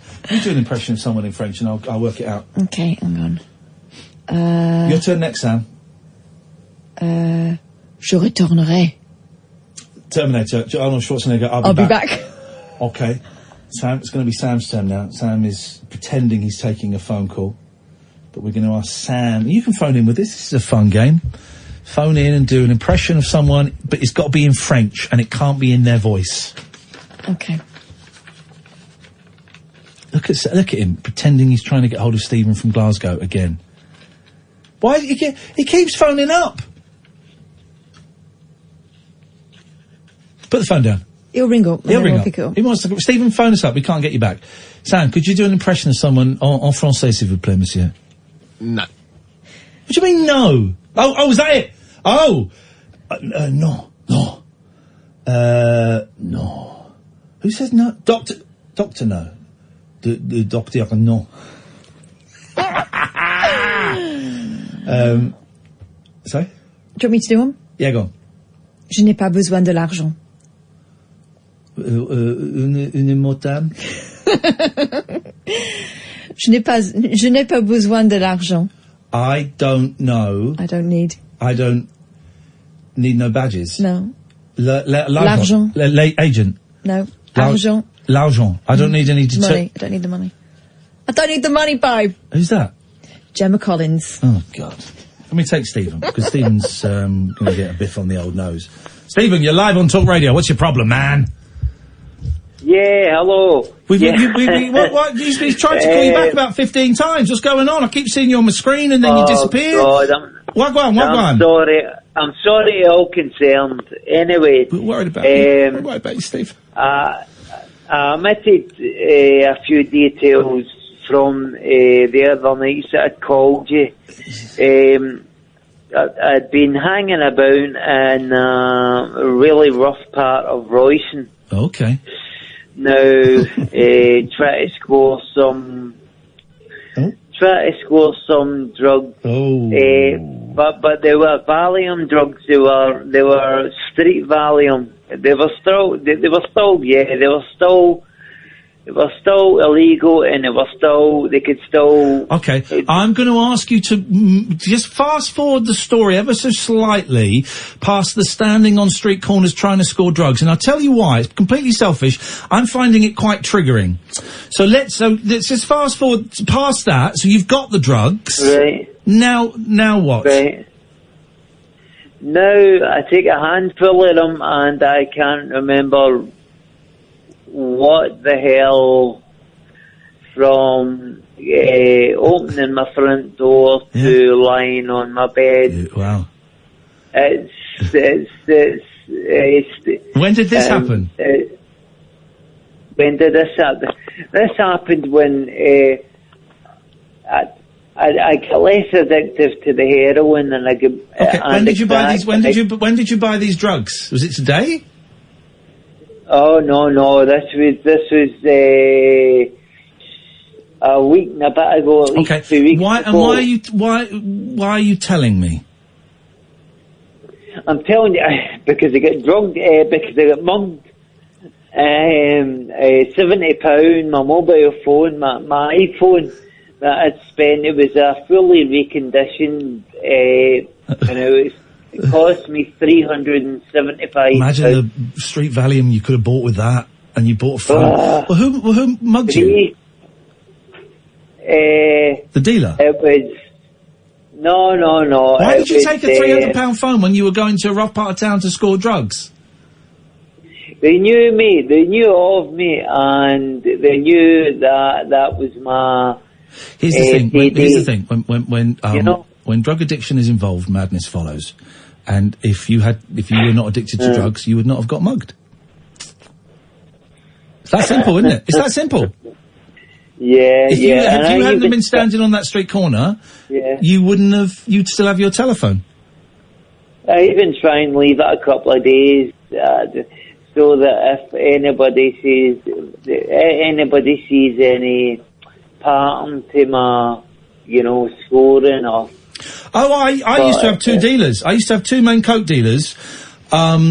Partly for convenience, when one wasn't there, the other one generally was. Didn't always work out like that, but also because by the end, I didn't want either one to know how much cocaine I was buying. That's how insane this is. That's how insane it is. So I would go and buy shed loads from one and shed loads from the other, so they would only think I was getting half what I was actually using. So it's insane, but here's the thing, man. You got mugged because you went and bought drugs. Yeah, where addicts are involved, there is like a whirlwind of madness around them. Yeah. So stop taking drugs. I've got a couple of. I've got. Stephen, what's your name? Stephen, no more of the F-bombs, please, mate. Oh, sorry, pal, sorry. I always try and steer clear, but sometimes it's. Well, no, you've had two. One more and you're off tonight. So steer clear. Okay. Right, so how much fun were those drugs you took? These, they're white. I don't know what they look like. The drugs that you took the night you got mugged, how much fun was it? They're Valium. All pure are called whites, and they're Valium. How much fun was it? How much fun was it? Yeah, was it fun? Was it a lot of fun? Did you have a laugh? No much fun Did you have at really all. good? Did you have really good sex on them? Sex? Iain, what sex? Right. So hang on a minute. So on the night that you spent, on the night that you went out and spent a lot of money on drugs and then got mugged. You didn't have a laugh with the drugs. You didn't have excellent sex with the drugs.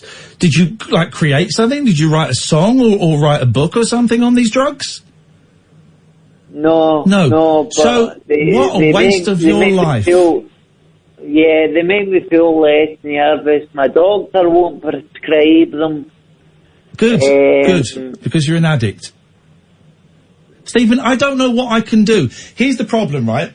Several problems. I found quite a lot of this call triggering. The fact that you said you don't remember what happened when you got home, there is part of me that's going, ooh, yeah, that sounds great. And that's how insane addiction is, right? Because everyone else is going, well, that sounds horrible. I'm thinking, and I've got to be honest to say, I'm thinking, now that sounds very interesting. I wouldn't mind some of that. That's how nuts addiction is.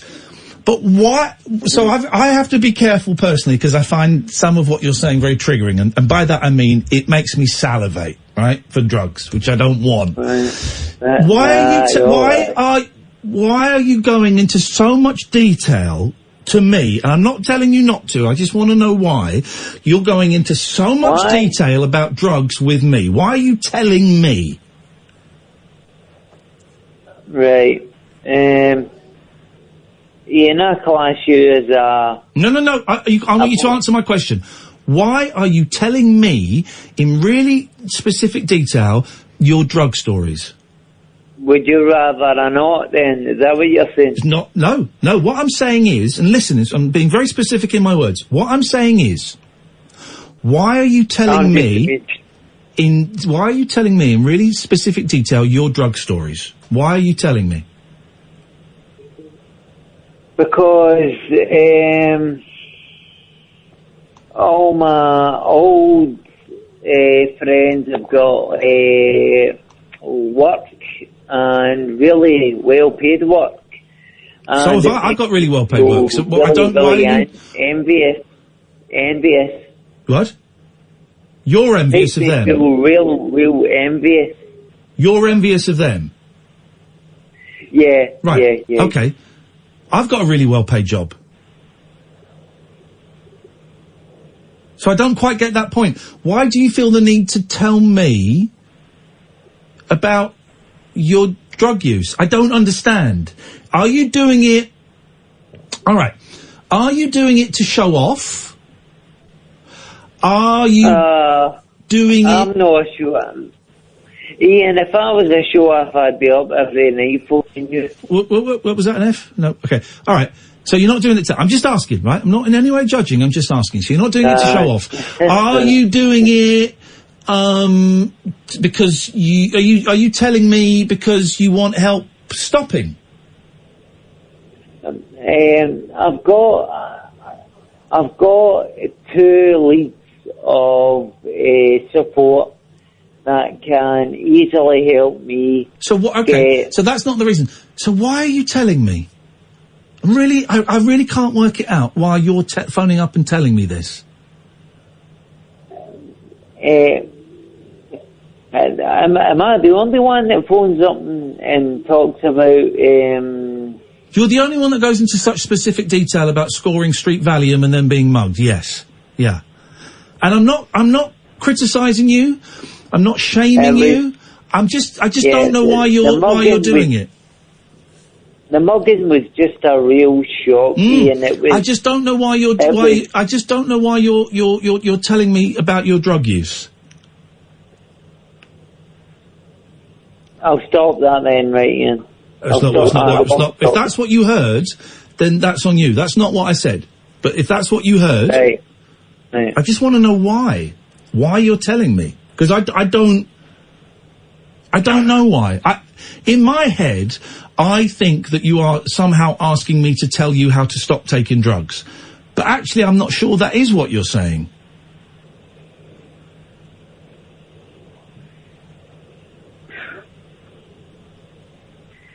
No, do you know? I think you're right. I think you're right in the first place, because I've heard you with so many different people, and some of the stuff that I've listened to has really opened my ears and really made me question myself whether I really need to be, because these aren't real. I won't say because I won't say the name of the street drug, but how far away are you from Glasgow city centre?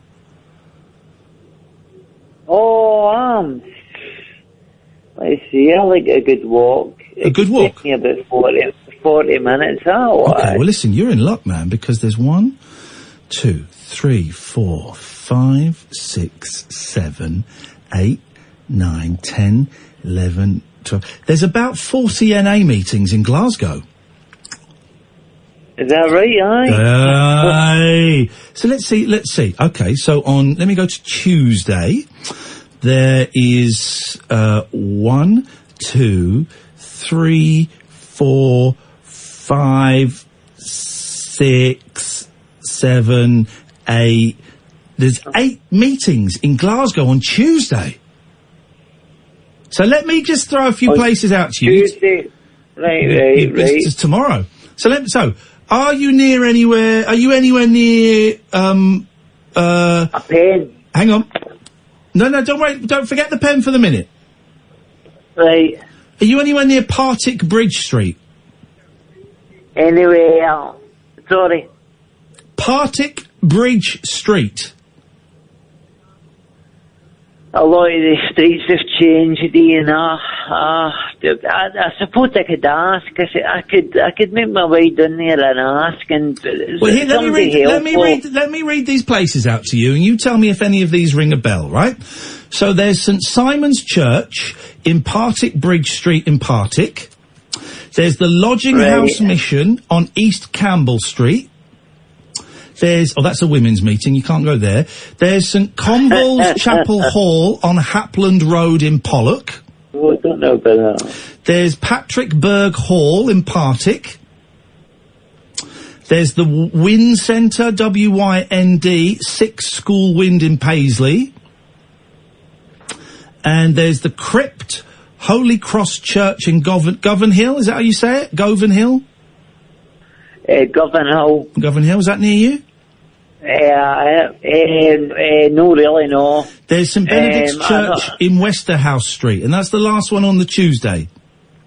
Yeah, I know a closer one towards. What's the actual area? What's the if you're not actually in Glasgow? Where are you?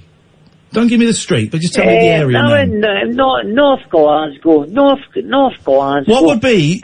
Would you feel comfortable telling me the first 3 digits of your postcode, like G14 or whatever? Yeah. Go on. Aye. Go on. What is it? G21. That's all we need to know. Don't tell me anymore. G21. Right. So I'm going to put in G21, and I've put in 5 miles away from G21. All right. Let's have a little look. Where are we looking at? Tuesday. Okay, so they're 5 miles or less away from you. There are 5 meetings. One of them's a women's meeting. You can't go to that one. So let me just find, that's just for today. Basic text. Never alone. Unity at the Crypt. I tell you, here's a good one. Look at this. 4 o'clock tomorrow. St Simon. This is less than 5 miles away from the postcode you've just given me, right? 4 o'clock tomorrow. St Simon's Church, 33 to 37 Partick Bridge Street. Right. That's about a few minutes. But I'll get there by bus. If you get there, here's the thing, Stephen. If you get there 10 minutes early, you get a cup of tea and a biscuit free. Oh. There we go, mate. Cup of tea and a biscuit. You might even get 2 biscuits if you tell them it's your first time there. Seriously, I know we're having a laugh, but... the Divine Comedy track, the really, really beautiful one when they're on bicycles. Yep.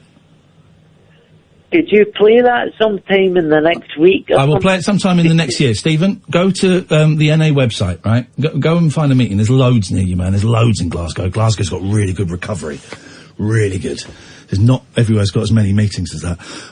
But there's loads of meetings you can do tomorrow. You want to know how to get clean? That's why I think you're phoning up. That's what I think you're asking for, but you don't have the language to ask for it. So I'm gonna tell you, go to a meeting, man. You can do that meeting if you like it. You go to, there's loads at 7.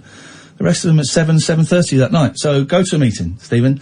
It doesn't have to be the chaotic mess that it is right now. You don't have to keep getting robbed and taking pills and you don't know what they do. You're not having good sex, you're not laughing, you're not falling about on the floor giggling, you're not creating.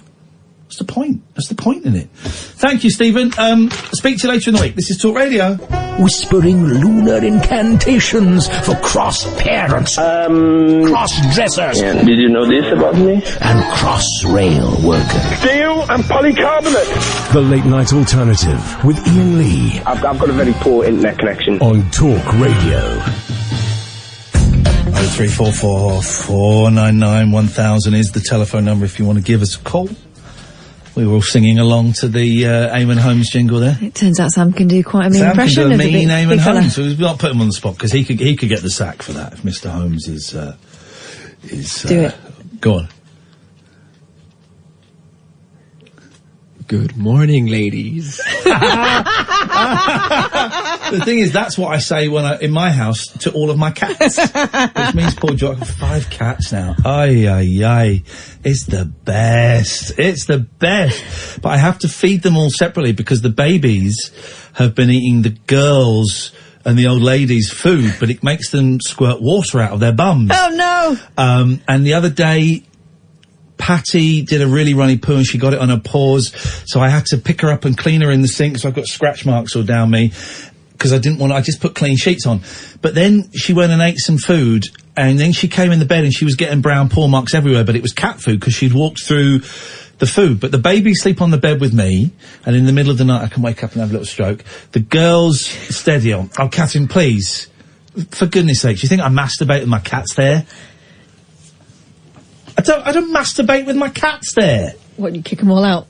Yes. Study time. Yes, I do. I let them in when I've finished. I'm not going to masturbate with cats on my bed. What do you think I am?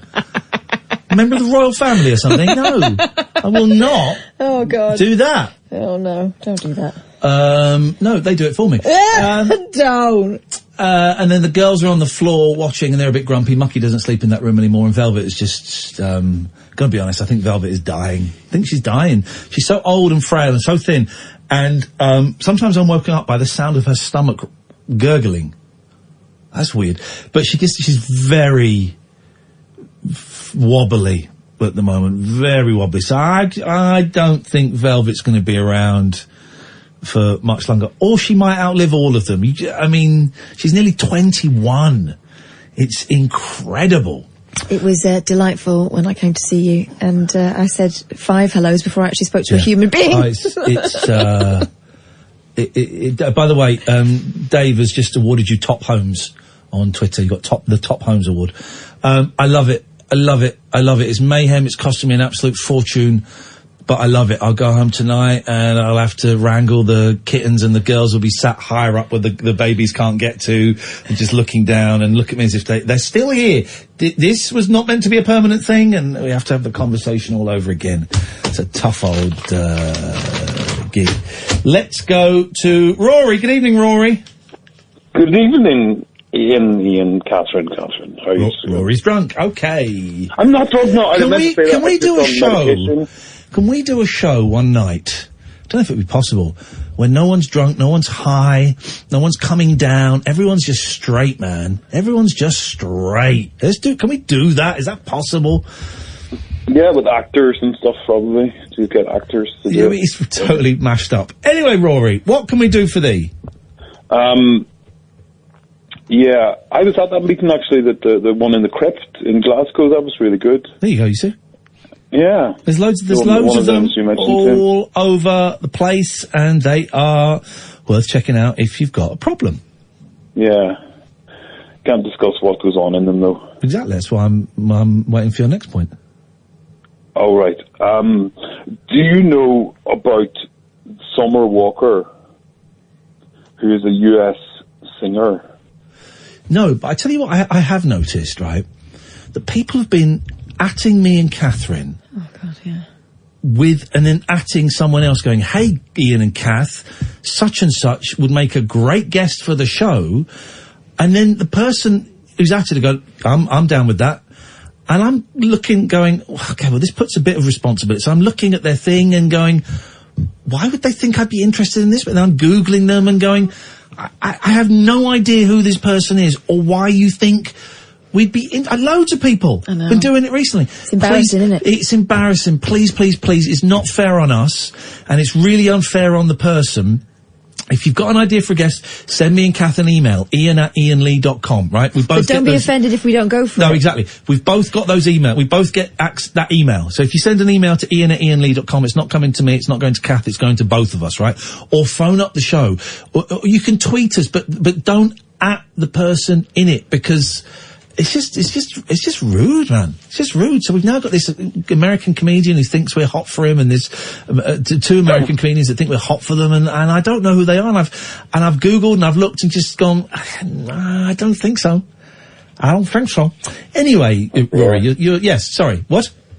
I didn't. Summer Walker. She'll not Summer be coming Walker. on the show anyway because Summer Walker. Okay. I saw this article last week on BBC News, and she said that she is cancelling her gigs because of her social anxiety, and I just thought that was very strange because, people, I'm a performer and you're a performer, and you have talked in the past about things, social anxiety. Maybe you haven't given it that name, and actors, often talk about, being able to perform on stage and be very good at it, and but then, not being able to go down the pub and talk to two people in a room, they find that more difficult than being on stage. So I just thought it was strange that she cancelled her gigs because of social anxiety. I couldn't do the radio show for 2 days last week for similar, slightly different. I just couldn't face doing the radio show. And that's him and me in a room on our own together. Imagine doing it in front of thousands of people. Driving into work for the last month, every day, and it's got worse and worse and worse. As the day progresses, and I think I've got to leave soon for work, the anxiety rises, and as I get closer and closer in the car, I start shaking and start crying and thinking, I can't go in, I can't. And it got to a point where Thursday and Friday I couldn't do it. I was really surprised to hear that Michael Ball didn't perform for a very, very long time because he got stage fright. And he couldn't do it. And it wasn't until, I think, Paul Gambaccini, if I remember the story correctly, asked him to perform a song at, like, a tribute show for, it wasn't Dusty Springfield, it was something like that.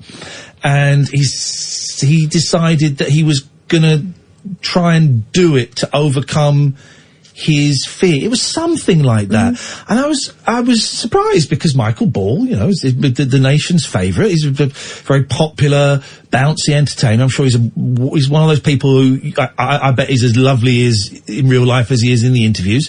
And for him to say he couldn't perform for a long time because of stage fright and anxiety. Go on, have you found it? No, I'm just looking at, there's loads of really famous people who suffer with stage fright to the point where they question whether they ever want to do it again. I'm just looking at the reason why Cher ended up becoming part of Sonny and Cher's because she didn't want to do it on her own. She couldn't do it on her own. Yeah.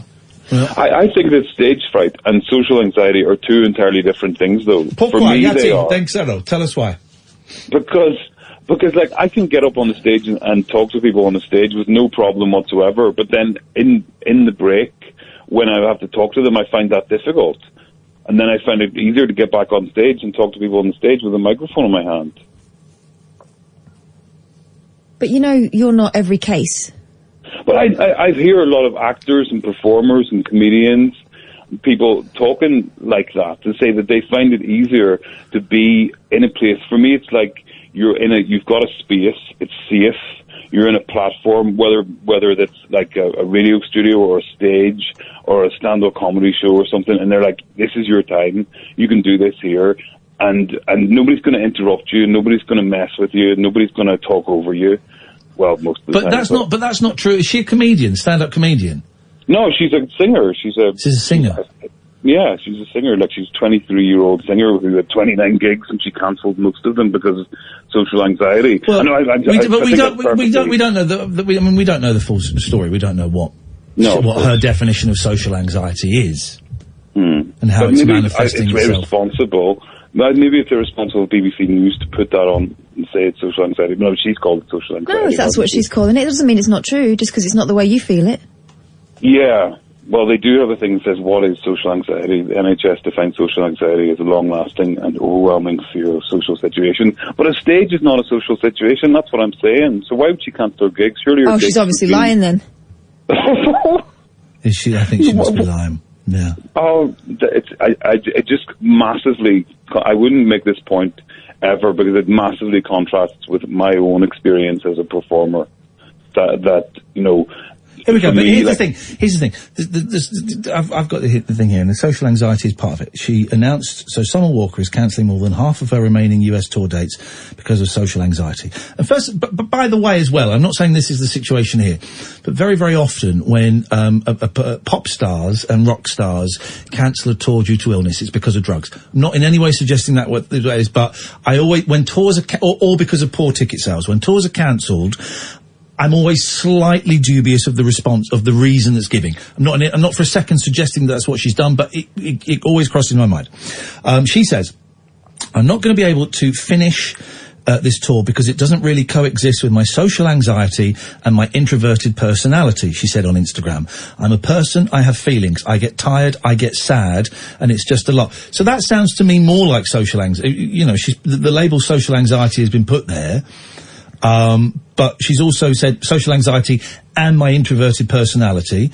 I'm a person, I have feelings, I get tired, I get sad, and it's just a lot. She added, I want to give you all what I can, so I'm going to keep making music, and I might do a few shows, but I can't finish. And that's the other thing, right? She's not necessarily someone, I'm guessing, who has earned her spurs, so to speak, in the old-fashioned way of doing gigs in clubs and hauling her guitar around places. She may just be more comfortable in a recording studio, and she's not used to performing like that in front of so many people. Here we go. She sounds fascinating, this young woman. For those who are upset because I don't give hugs, I'm an empath, and that transference of energy from that many people each day would literally kill me. I like that. And then she says, there's a lot of people out here faking a smile on their face like they got it together, but inside actually suffering from some sort of traumatic experience. A loss, depressed, fearful, envious, or whatever the case may be, but I can feel it.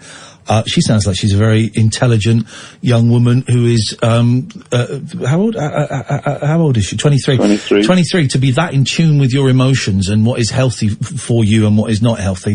I think the social anxiety is a slight, red herring, because she then goes on and lists other things. It sounds like she doesn't enjoy performing.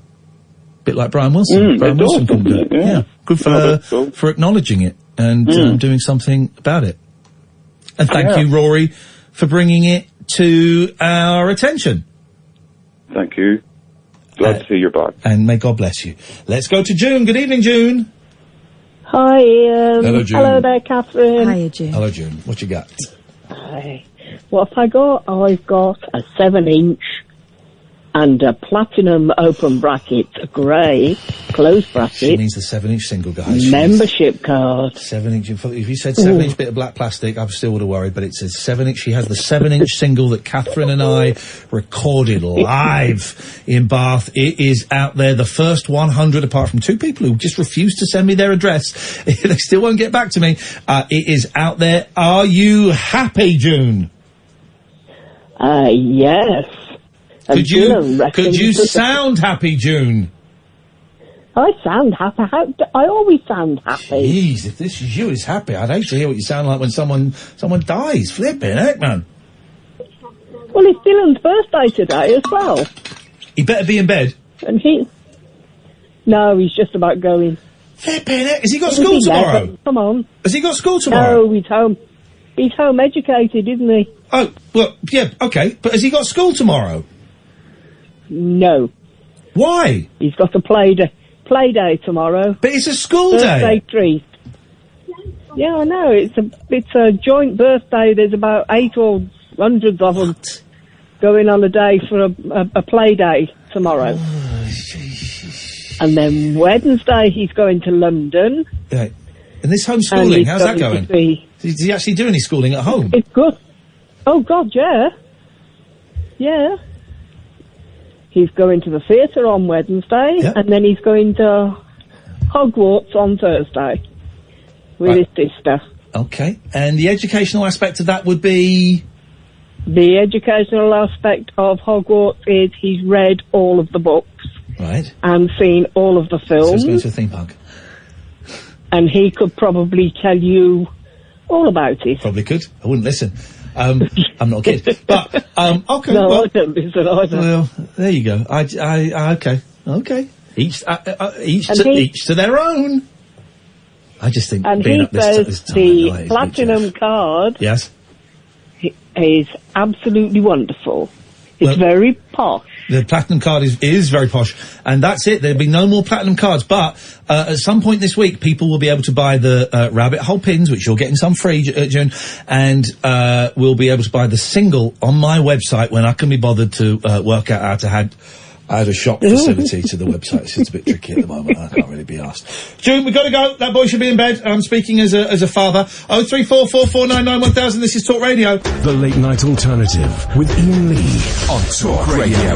We have ways of making you talk. I'm embarrassed by my anger, ashamed of my misery. I could blame it on the state of the world, but it really all comes down to me. I don't know where to put it, need another outlet. Why the hell can't I make peace? What the hell is wrong with me?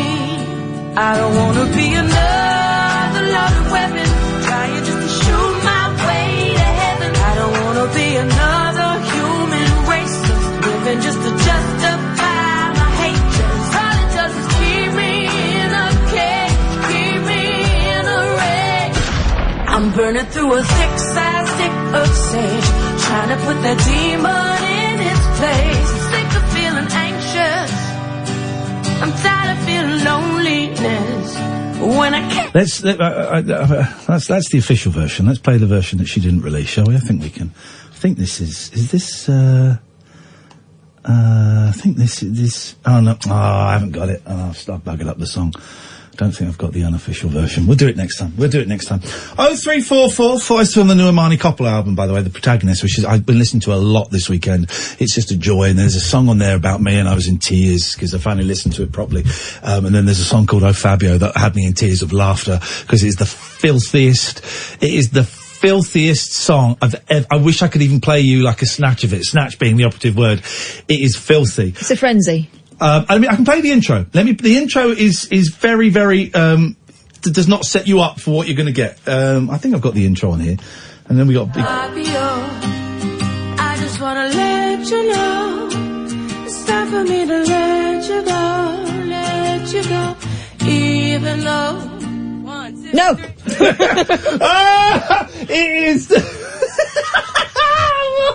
Sam, you find it on YouTube if you wanna. It's only a minute and 10 long. Oh Fabio by Imani Coppola. And you, dear listener, go and find. I wonder if the lyrics are on. Oh Fabio Imani Coppola lyrics. It's some. No, it's not. It's some tune. It really is an astounding lyrical masterpiece. Are you playing it? He doesn't know how to work a computer. This is the news. This is the news. Today Sam's worked out he doesn't know how to work a computer. Man, when are they going to just get rid of computers? I think the computer experiment has failed. It was an experiment. It was well worth 30 years or so of research, but it turns out the results are in, the stats are in, that we as human beings are actually better off without computers. Yeah. Look at this. We're talking, and we're both looking at our Twitter and Facebook and stuff. I'm not. I'm looking for stories just in case. You're fiddling with your computer. I'm fiddling with my computer. We're fiddling with computers. Only because I'm gearing up for what you got, Kath. No. I just think that the whole. You right, Sam? It's not on YouTube. Yes, it is. Yes, it is, mate. I just researched it and it's not coming up. Well, you don't. As I said, you don't have to use computers. Oh, Fabio. OFABIO. All one word. All one word. Imani. IMANI. Coppola. COPPOLA. Let me go and help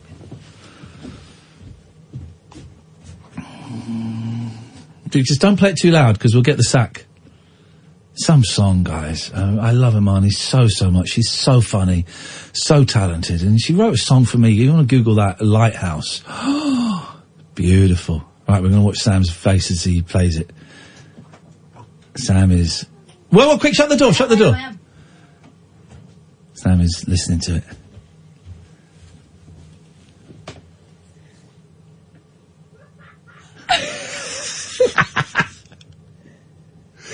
He's in hysterics. It's basically, I've got to split up with you, even though I want you to do very, very, very rude things to me. Everything you can think of, and a couple more things besides. Yeah, I learnt a lot. And there's a bit in there, it's, I want to suffer, I really want to suffer a lot. Anyway. The works. It's the instruction manual, Sam, you know what to do. Let me take, I'm going to take this call straight to her. Hello, line 1, you're on the wireless. Hi, Ian. Hi, Caddick.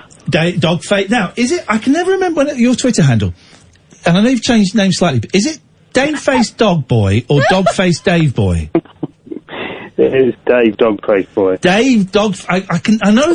Dogface Dave Boy? Yeah. Well, I know the... Daveface Boy. I know the words. Oh, we forgot to go to that Beach Boys thing at the weekend.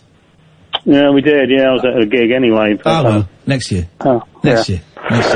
What you got for us, Dogface Dave Dogface Boy? Well, just going back a bit to stage fright and stuff like that. My mate Catherine suffered through it for years, and particularly when she got nominated for the Mercury Prize, it sort of really glared, and she was like, supposed to be on this morning, and they're phoning her up, and where are you? And she's on, lying on some railway station, not being able to move because she really couldn't do it. Yeah. And has she explained what she was afraid of? This is very clumsy language. What the problem was? Yeah, I think she spent a lot of time sort of not going out much of the house. And suddenly, she made her first album herself and released it herself, and the second album sort of blew up, and she just couldn't handle it. Yeah. It's a shock to the system. Fame, and I'm putting that in inverted commas and in italics with a lowercase f, but fame is a really weird, terrifying, exciting, sexy, ugly, hideous, beautiful. It's a really weird thing. And I've had two brushes with, in inverted commas, fame. First one was 11 O'Clock Show, and that was 21 years ago. And it freaked me out. I was stoned most of the time anyway, so I was paranoid, but also I had reason to be paranoid because people were looking and pointing and nudging me, and it freaked me out. And then that kind of died down and went, and I forgot about it. And then the second brush was coming out of the jungle. I'm a celebrity. And for 5 months, it was... I literally could not walk down the street without 10 people asking for a selfie. It was insane, in kids. And it was terrifying, and I hated it. And the moment that it went, it was like a junkie scratching on a dealer's door going, why is nobody wanting to talk to me? What have I done wrong? And it freaks you out. And I can imagine a young anybody, but a young woman kind of doing this indie, going down this indie route where, you can hopefully expect to sell a few hundred, maybe sell a few thousand, to suddenly become a star. That can blow your mind, man. Well, she said she went down to the awards ceremony on her student rail card, with a least crappy pair of jeans on, sort of thing. And it was at the Grosvenor House, and there was sort of, doves on one table and Coldplay, and she tells this story of going up to Chris Martin and saying, "Oh, Chris, how much does your album cost?" And this is sort of parachutes. So he said, I think he said about $1 million or $500,000, whatever. And she said to him, "Chris, let me give you a bit of advice." He said, "You're never going to make any money if you're spending that much on records." And she's doing hers for £2.50 and a packet of silk cut. Yeah, exactly. So I think she made hers cost £300 a second album. The first one cost £80 to make. Wow. And she said, about 3 or 4 years later, she was at the BBC doing a session, and she said, "I looked down the corridor, and there he was walking towards Gwyneth Paltrow." Yeah. And I said, I love eggs. Gwyneth Paltrow's he walked love up, eggs. He put his arm round her and said, "Kath, thanks for the advice." There you go. It's a funny old thing. A lot of performers are very insecure and shy and full of self-doubt, and yet the job is to stand on, on a stage or in front of a camera and sing or tell jokes or talk. Yeah, I've seen her have a full-blown panic attack on stage before. This was years ago, though. She said that she's done TM and stuff, like you have. Yeah. But she said having a kid, she said there's nothing to give you sort of a sense of perspective as another person's head coming out between your legs. It's sort of... Tell me about it. Tell me about it, Dave. Well, yeah. I remember those nights, but have you ever had it, Catherine? You ever had, something stopping you? Have you ever had the fear, I guess, is what I'm asking? I've never felt like I was ready to put myself...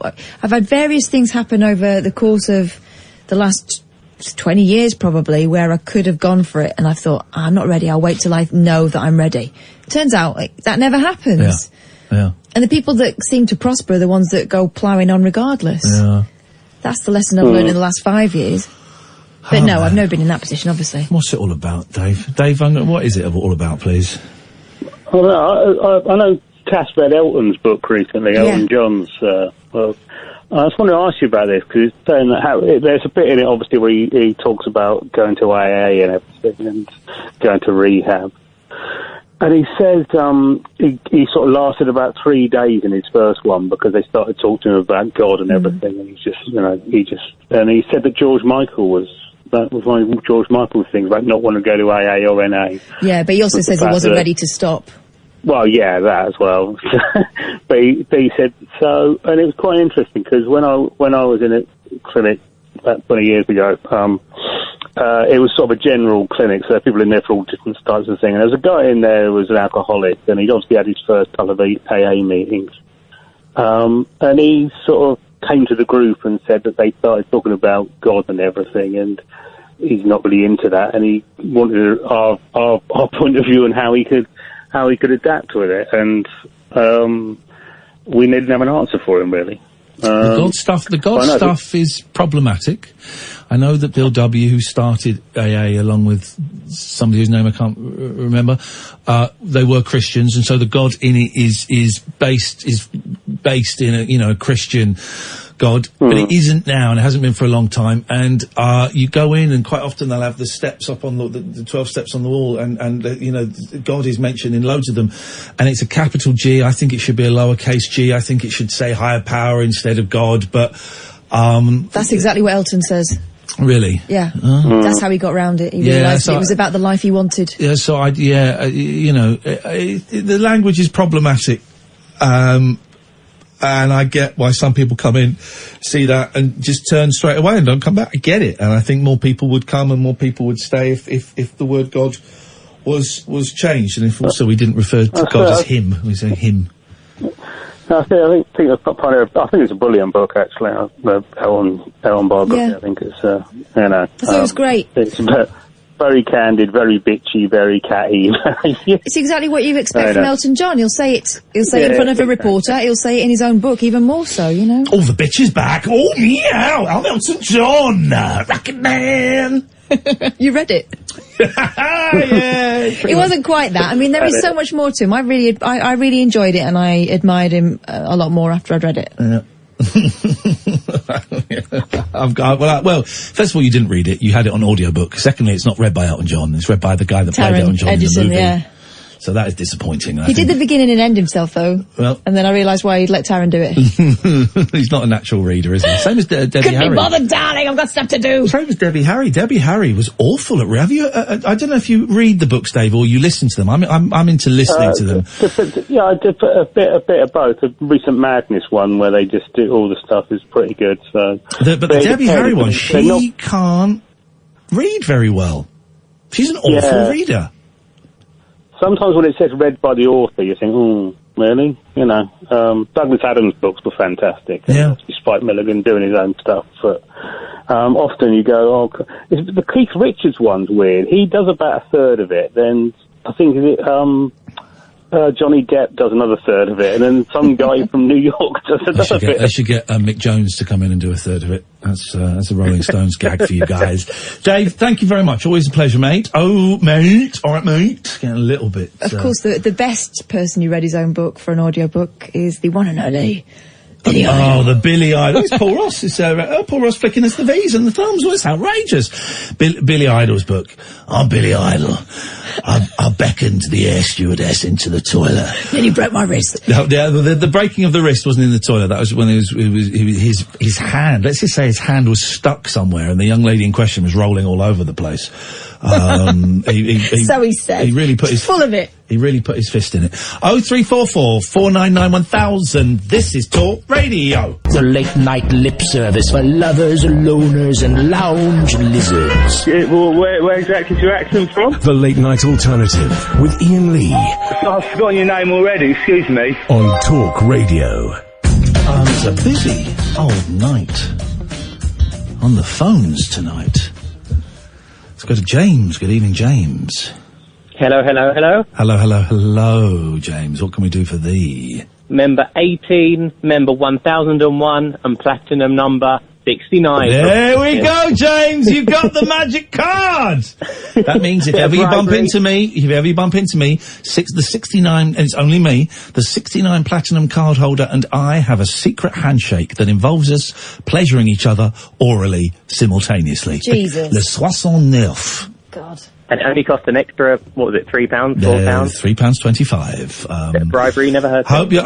I'm glad. Well, listen, guys, if you ordered the vinyl and the membership card, apart from the cheeky sods in America and Australia who ordered it and didn't pay any extra postage, you should have them now. They were posted last week. If you ordered it and you have not received it, tweet me or email ian@iainlee.com and we'll have a look and we'll get it all sorted out. But, I think I don't know if you've heard the record, James. I don't know if you have a record player, but I'm really proud of the fact that me and Kath paid a company to manufacture a record for us. It looks fantastic. I do have a record player. I have no idea how to use it. So Just as well. Yes. This record's great. This record's great. It looks fantastic. There we go. That's all we need. That's all we need. We don't need any other reviews. But I tell you what, I called in because yes. I don't suffer from real mental health issues or anything like that. But I tell you something that's brought on a lot of anxiety in the past couple of months, and that's having builders in the house. Ooh, go on. If there's, it's having strangers in for a start. It's them just moving everything and using everything willy-nilly, and just piles of stuff, and it kind of reminds me that even though, you can replaster a wall or something, what's the point? It's just going to fall apart again. Gosh. Wow, you're at that stage. They're in there for months. What are they doing? Building another house inside your house? Well, my kitchen was leaking. Right, 200 litres an hour, right? 200 litres an hour for 2 years. What? That's a lot of saucepans you've got. Where did you not notice? It was under the floor, and then stuff started sinking. Yeah. This is the best thing I've ever heard in my life, because it's not my house. So my first flat, we went to sort it out. I just bought it. It took me ages. Yeah. Saved up a deposit. It was, the culmination of a lot of hard work and living with my parents and biting my tongue. And when we finally moved in, my dad went into the bathroom to pull up the carpet that the old lady had laid in there, and he put his finger through the floor. Because James, same, and it was it was a ground floor flat. Every single bit of floor sodden. Yeah, so James, how are you? That's what happened. Now I'm going to ask a dad question. Were you on a water meter or just a standard direct debit? I'm on a smart meter now. I wasn't then. Okay, good, because that would I say it cost you a fortune. You would have noticed. We had our water bill went up from I don't know what it is, £75 a month or a quarter to like £700, and I went and basically they charged us. There was been a burst pipe in the street. They charged us for the water that had been coming out of the burst pipe in the street. The whole street's worth. Wow. Okay. So it's structural then. The problem is structural now. The problem, well, it was structural. So basically, what Kath said, I lifted up some lino, because this is how old it was. Lino. And I was playing around with the kettlebell, because that's what you do when you're bored. Okay, really. Playing with my bell. Oh. And I put it on the floor, and it sunk about 2 inches. So I pulled up the lino and then literally just put my foot through the floor. That was absolutely terrifying. So I've had the builders in, and then I thought I'll get the bathroom done. Yeah, that's the thing. This is it. I'm having to get the bathroom done because my bathroom wasn't very nice, but I thought I can live with it for a few years until I got some more money. Then there was a little bit of a leak, and a plumber came in and ripped me off, and now it's now at the point where it's like, I might as well just get a new bathroom now and do it even though I can't afford it. So I've got builders starting on Wednesday at 8 o'clock in the morning. Oh, it's so disruptive as well when you know you can't even cook in your own house. I know you've got 2 bathrooms. Last time they were there, well, I don't cook in my bathroom, James, I'm not weird. Last time, although I do boil chicken in the toilet. Last time I was there, the builders were there, right? They were out in the garden doing stuff, and I was playing, I guess it was Grand Theft Auto, and I got murdered brutally. And so suddenly I started going, oh no! Help! Oh no! And the builders came running to the house. They thought I was having a heart attack in the house because I was lying on the floor playing this thing going, help me, oh no! And the builders came running and banging on the window, and I went, oh God, and I held up the controllers going, oh, I'm sorry, guys, I'm playing Grand Theft Auto. They pissed themselves, and it's the same lot that are coming back. I'm the idiot that plays video games. Have a rustle then, because he won't come. So how much longer have you got, James? I've got another 2 rooms to do, but you know what? It's the toll it's taking on me. Yeah, it's exhausting. I just sort of forget it. So I just finish off the rooms that you're doing, and then I need some peace. Do you feel obliged to continually offer them refreshments? I do, and the worst thing is they sometimes give me a bit of their lunch. So I feel obliged to be nice to them as well, which is that's fine, but it's this new kind of ladness that I can't cope with. They feel sorry for you. They're not curling up on the sofa next to you at night, are they? They feel sorry for you. They're giving you food. One of them did ask for a room actually, so I'm thinking he just wants to live with me now. I know, right? No, you got it. You're in the home straight. And just think what it's going to look like when it's all done. But I'm thinking you get this nice new. This is why I'm having this kind of simultaneous existential crisis, because whatever you do will just fall apart anyway eventually. Yeah. Gosh. So when will you ever be happy with what you've got? Oh, flip it, he's worse than me. James is worse than me. James, you all right? He's normally very upbeat. I know. Right? You've been listening to the show for too long. I forbid you to listen to our misery for 6 months. This isn't you, James. I know, and I'm patting them at number 69, and I can't enjoy it yet. Burn that card. That card is like a hex. We've hexed you. It's voodoo. Burn that card, James, and I forbid you to listen to our show ever again. I'll get there eventually. Thank you very much indeed. Ah, man. I know that. Thank you, James. I know that anxiety of having people in your house doing stuff, particularly men. I find men very intimidating. Tell me about it. Okay, I will. Oh, you didn't actually want to hear about it. You were doing a thing. And, builders coming from Wednesday. I know it's, luxury problem. I'm getting, bathroom and an ensuite fitted, and they're going to look amazing. I've I told you about my bath. Because baths, I'm a big man, right? Are you? I'm a big man, but I'm out of shape. And, standard bath is not luxurious for me. So I've bought a bath. It's 1,900 millimeters long, and I think it's 700 millimeters wide.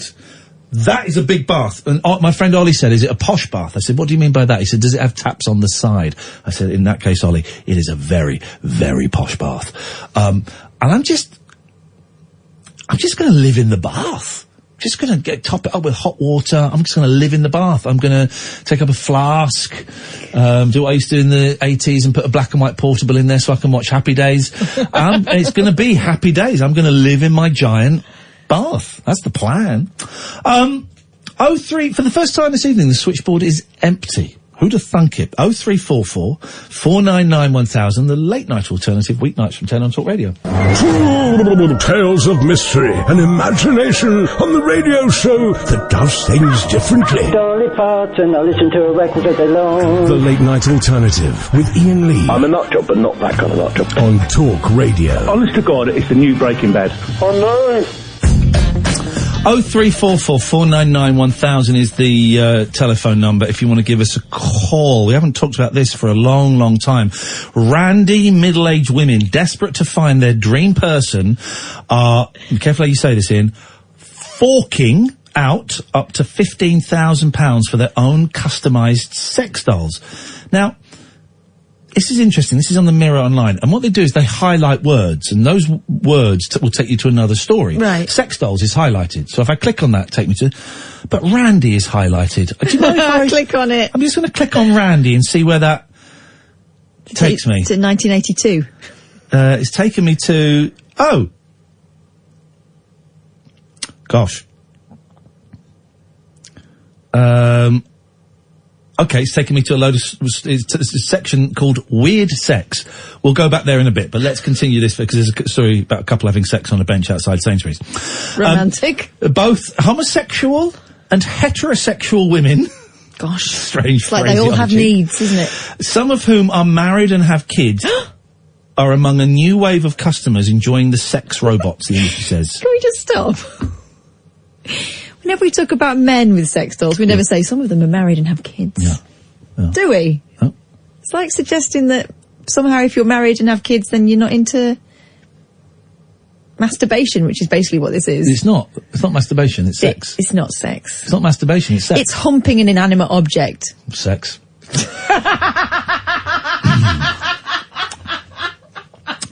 Phil Bass. Consensual. Phil Bass. Managing director of the Dollhouse, one of the UK's most popular sex doll retailers, exclusively told Mirror Online, yeah, there was a flourish when I started the business, but then there was a lull after around 1 year or so. Then it became popular again, and now what I have come across is a lot of female interest, especially in the past year. It's not the stereotypical lonely old man anymore as such. They only make around 10% of my customers. Now, I would say around a quarter of my customers are women who want a female doll. The female demographic is very interesting. The ages of these women's range. I have some middle-aged women, many in their 50s, others in their 20s. That is a range, yeah. These women, though, largely want female dolls. There is a sexual element for some of these women. The last one was a single lesbian woman. Others like to take photographs of the sex bots they buy, and there are customers of both genders who like to use them for large versions of dolls to dress up. Stop. Yep. No, they don't. Okay. The silicone sex robots can cost a whopping £15,000 each.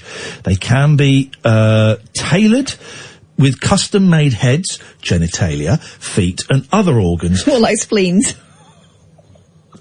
But each of these amendments can cost up to a further £5,000. Some sex robots can talk, smile, sing and even orgasm. No, they can't. Mr. Bass, 46, who started his business 3 years ago after becoming bored in the IT trade, says customers often mix male bodies with female heads and vice versa to create their ideal partner. The businessman, who isn't married and has no children, said... Do we need to know that? One woman... Well, you said earlier that we don't get that with men, and now we're getting it. I want it with everyone in the paper from now on. One woman recently asked us to make a robot with a male body below the neck with male genitalia, a female head, and a man's haircut. It came across as a really good-looking guy, actually. It's like she's some sort of pervert. Sex bots, which can each weigh around £66, are now seen in pornography. But Mr. Bass added, I have come across in porn lately men with dolls rather than a woman. But I'm a bit curious as to why, really. I don't know. Maybe I'm just old-fashioned. This guy's not old-fashioned, he's an innovator! Reminds me of Benny Hill in Chitty Bang Bang.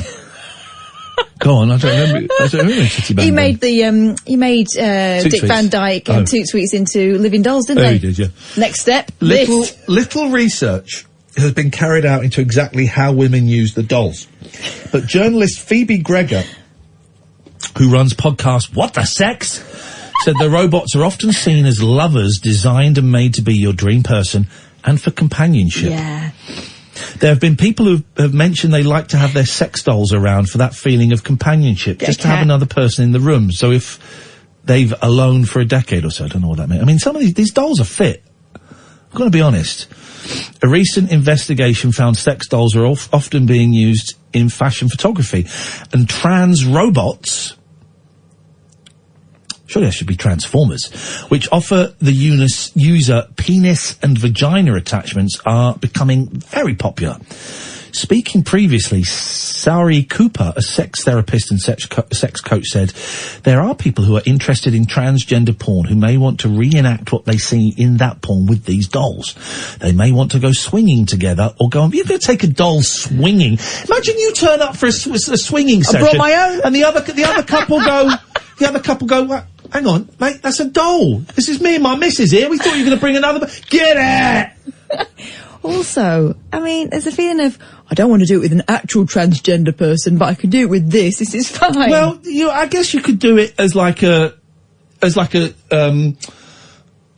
test run to do it. It's like, people play like driving games before they learn to drive. It doesn't mean they don't want to drive a real car. It just means maybe they're too young or they're too nervous, or it's like knocking a ball against the wall before you play tennis. Exactly. Let's go to our friend Cara. Good evening, Cara. Hello, my darling. Oh, after that, there's a bit Charlie Drake. Hello, my darling. Hello, my darling. Hello, I my was darling. just taking notes, actually, Ian. Okay. Well, it's been a decade or more. I've been on my own. So Well- where'd you get these dolls? You get them from a guy called, what's his name, Johnny Bass? Mr. Here we go. Hang on a minute. Oh, no, don't. Here we go. What's this? There's a video here. Hang on. This is inside the sex doll. Oh, wow. Hang on a minute. Let's see if I can get this to play. These pop-up videos really are not very... Hello? There we go. Oh, there's an advert. Hang on. Just wait. Everyone just wait. We're gonna find out more. Phil Bass. Phil Bass.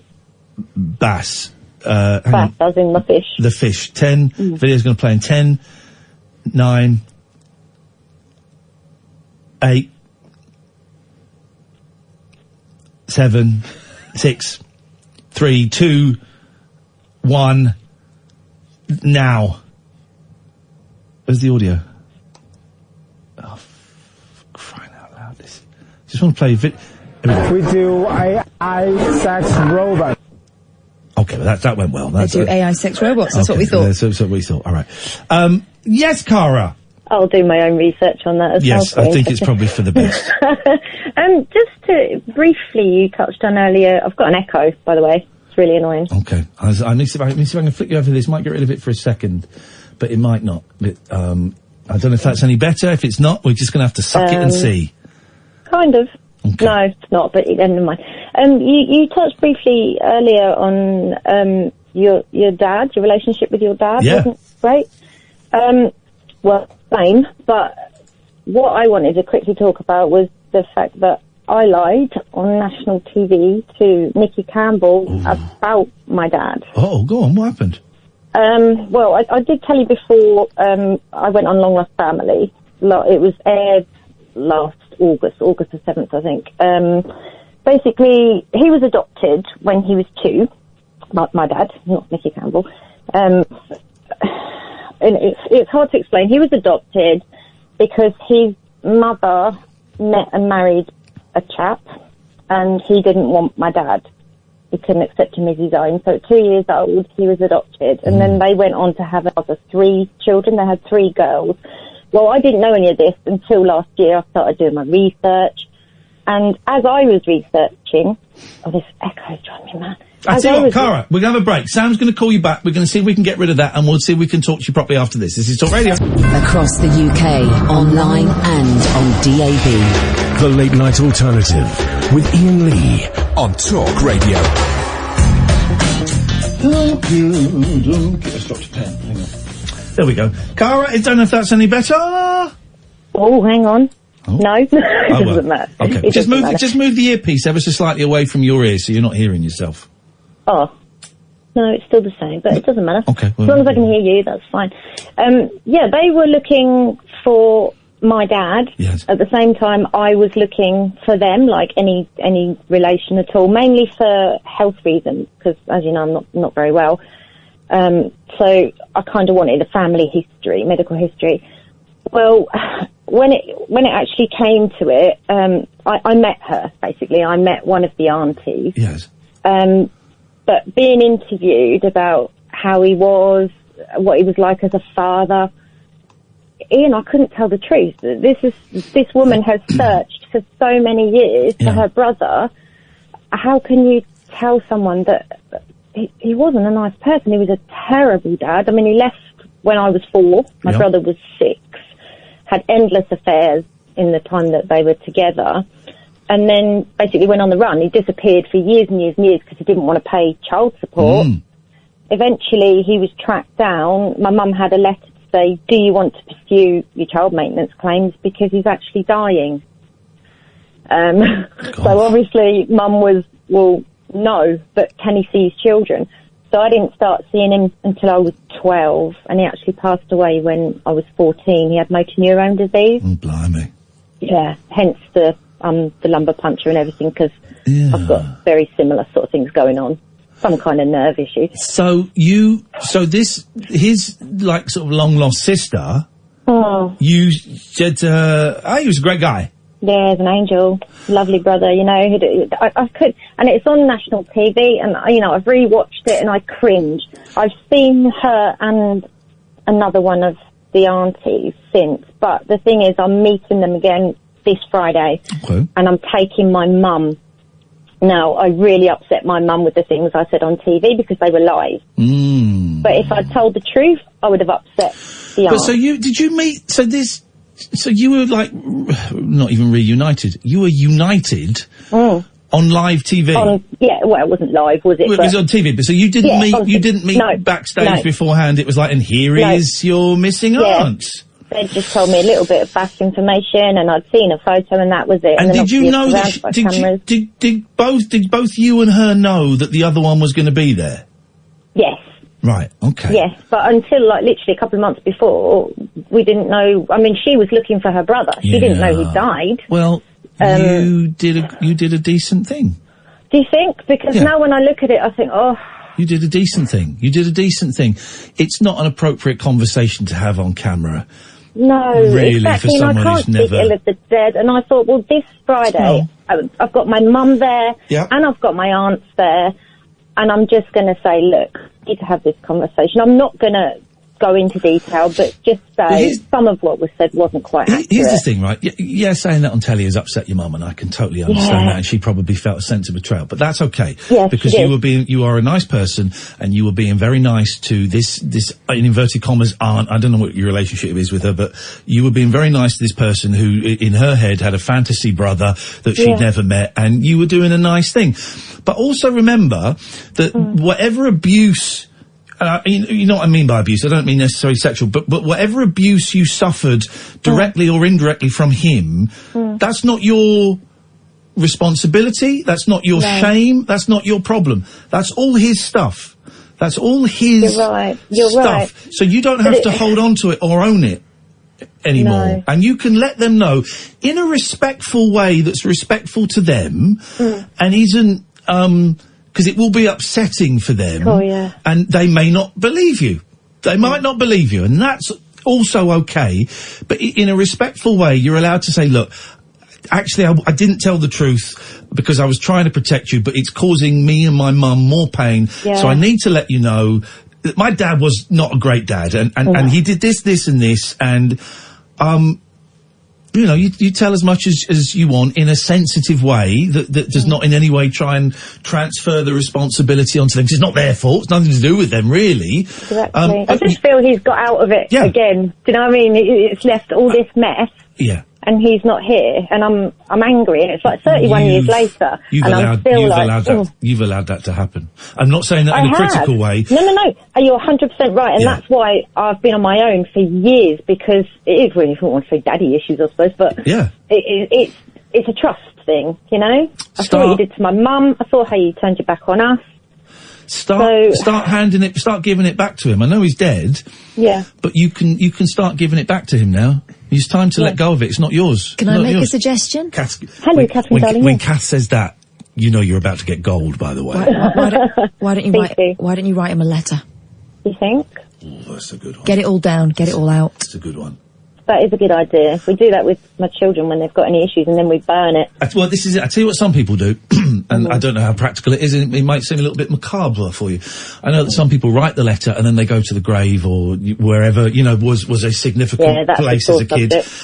Well, exactly. Maybe there was a spot that you used to go and think about him. Maybe there, a significant spot for you that you feel that you will be, you can communicate with him. Read the letter. If you want to burn it, then you burn it and it's gone. But read it out loud. You've got to read it out loud. I think that's really key to try and transmit some of that meaning. But what you said there, Ian, was really important. This is not your secret. It's not your shame. You don't have to carry his nonsense around anymore. And you don't have to protect him from it. You're right. No, you're right. I think that's a lot of what I have been doing as well. Oh, he'd be so upset with me for saying this. And, he didn't care. And that sounds awful, but yeah. And I just got a feeling as well he's passed something down to me physically, hasn't he? There's some nerve disorder, and I think you're still getting one over on me. But we'll find that out soon. Fingers crossed, Cara. You're a good person, and and I know you will. Just tread carefully around these aunts, because it's not. Yeah. It's not their fault that he was terrible. Definitely. And also, parent. this is their dreams. Yeah. So tread carefully, but your responsibility is to you and your mum primarily. Thank you. Thanks, Cara. Thank you. Thank you very much indeed. Families, huh? Who'd have them? I wouldn't have families. A woman flew more than 500 miles. Do you got this story? No. Yes. You do it. Okay, here we go. Because I've not read it, and it looks funny, but I bet it's flipping horrible. I bet it's not. This is not normal behaviour. This is effed up. Mm-hmm. A woman travelled 500 miles to lose her virginity to a man after meeting him and his girlfriend on a sugar daddy website. Sugardaddy.com. Aye. Gabrielle Reese was 18. Yes. When she flew to meet Jacob Boswell and Megan Muirhead. Boswell? Mm-hmm. From Bread? I don't think... there was Joey, wasn't there? Joey? There was Larry. No. Shemp and Mo. Adrian, wasn't there? Adrian Boswell. From Bread. Joey. Was the lady called? The girl. She was called... Played by two Aveline. actors. What? Aveline. Yeah. Oh, that Lilo Lynn! She's a tat! She is a tat! Fun. Etc. Bread, You get the idea with that. They should make a Bread movie. Anyway, carry on, please. Toast. Who would you have... Okay. Who would you have... last 10 minutes of the show, who would you have... What actors and actresses would you have playing the cast of Bread in the rebooted movie that's being proposed? All the McGanns. Can't have all of them. Do you remember all them? 3 of the McGanns did a sitcom together. Yeah. Called Help. There's 4 McGanns, right? Don't know. I've never seen them in the same room. McGann. There's... Imagine if all the McGann boys, right, didn't look like their dad. They looked like their mum. That's what their mum looked like. Wow. A lady McGann. But yeah, the 3 that Help a sitcom. The McGann boys. I think I've met a McGann. Not one of the good ones. How do you know? Well, they got the face. The McGann. They've all got the same face. I like the McGanns. Yeah. There's not really a lot to say about them, is there? They're very similar looking brothers. Yeah. You all share a talent for acting. So which McGann was with Nell and I? Paul? And he was Doctor Who McGann. Is that right? Joe was... The older brother. Joe was the one at the sitcom with the blonde lady babysitter. Who's the boss? Yeah, and he's got a slight lisp. Yeah. And then there's another one. Jack. They all begin with J. Oh, no, Paul did. Anyway, carry on. Please carry on, please. Stephen, put the phone down, mate. You've been ringing for an hour. You ain't getting on. We're done for tonight. Thank you. Now 21. The graphic designer has been living with the pair I thought we were doing a story about the McGanns. So sorry. The designer has now been living with the pair for the last 3 years in a throuple relationship. Okay, that turned weird. Well, it turned weird when an 18-year-old is flying across the country to give her virginity to a couple that she met on the internet. Gave it, huh? Gave it up. Give it up for the old people, yes, love! She spoke to Jacob and Megan online for 3 months before arranging to meet. Oh, I see, you're a proper relationship. Yeah. After warning her parents that she planned to marry someone their age. Recalling their first experience, Gabrielle, who's bisexual and loves older men. I think we established that. explained I did lose my virginity that first weekend. We never really discussed that as the plan, but we were all interested and open to the idea. The whole thing was exciting and new. Ooh. We all clicked very fast. Well, he's an older man. Yep. Can happen. It's going to sound like that. Rheumatism. And there was a lot of chemistry. We were all involved that first night. Chemistry? She continued. There were definitely positives. Jacob and Megan are both that's older. A shame. We should always wear a condom. Well, I had no experience. Losing my virginity to a guy and a girl, being bisexual, I got to experience all aspects of my sexuality too. Oh, yeah. Girls are soft, delicate and nurturing, while men are more dominant. I never thought... I don't think we need the sound effects. Oh, sorry. Thank you. I'm so sorry. Which one were you being there? Huh? Which one were you being? I did both. Oh, all right. Do it again. Women... There we go. Hang on. I've lost my space. That's the problem. If you're a threesome, you're losing your space. I'll do the women. Women are soft and nurturing. Men are not. Oh, my God. I never thought much about how I'd lose my virginity, but I guess it wasn't what I predicted. And I don't have any regrets, though. We're still here 3 years later. Gabrielle admits she was a late developer. If you, by the way, if you take the first letter of each word, it says, please help me, they're holding me prisoner. She admits she always liked older guys. It stopped her from having any romances with boys her own age. So after turning 18, she joined a sugar daddy website. Then in October 2016, she found Jacob and Megan. A few days before her 19th birthday, she decided to fly from Idaho, where she's from, and meet the couple in Utah, USA. When she arrived after an hour-long flight, Gabrielle spent the first day with Jacob and moved on to become a throuple that night. She added, the first night I lost my virginity and I was nervous about the whole experience, but in a good way, the nerves were definitely worth it. I knew what I wanted and I don't think I could have had a better experience for my first time. It was so intimate and perfect. Returning home from her 2-night trip, she found herself constantly texting the couple and became increasingly keen to join them romantically. But despite their happiness, being in a triad relationship could often cause jealousy among the people. Gabrielle said, there's definitely been jealousy. Hang on. Oh, no, it's karaoke. It's not a feeling I want to have, so it's something we work on as a triad. It's hard not to get those feelings when the other two are going on a date and you're not invited, but you learn to accept and let it flow.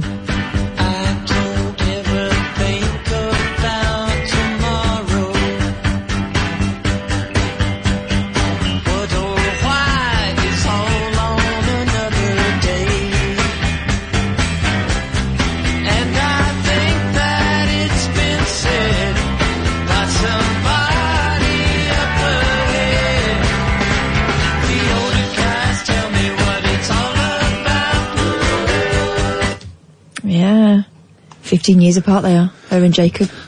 Oh, I'll do that again then.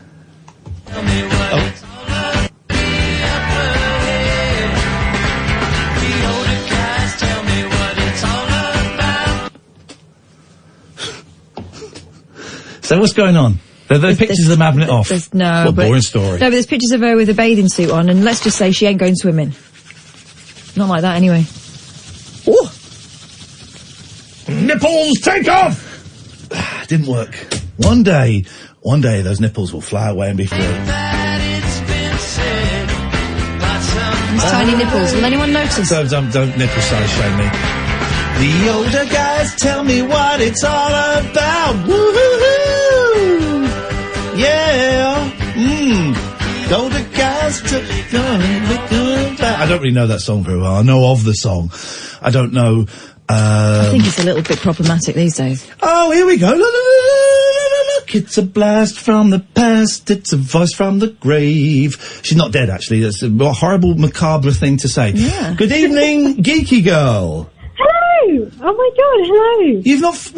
Why should we even talk to you after the way you've treated us? Oh, mate. You used to phone up, you used to ring a bell, all of this stuff. Now she walks in like nothing's happened. Do you know what time it is? You were due home 2.5 years ago. You treat this place like a hotel. How are you doing? I've seen you retweet stuff a few times, but you haven't called us for ages. Well, oh my goodness, I wouldn't know where to start. Well, I kind of quit my job and had a break, and I'm on a different job now where sometimes, get this, I can be a night owl again, a late night loser. Shut the front door. I take my late night loser balcony shirts rabbit hole mug to work. I'm being told, very excitingly, by Kerry, that the McGanns made a record. Oh, of course they did. 4 of the McGanns on a record. Would you like to listen to Red Light by the McGanns? Here we go. Oh, God. Can I answer the question now? It's the McGanns. Is this... And one of the McGanns... Is this White Scouse rap? The McGann at the front is tiny. This is Paul McGann on lead vocals. It's going to be reggae, isn't it?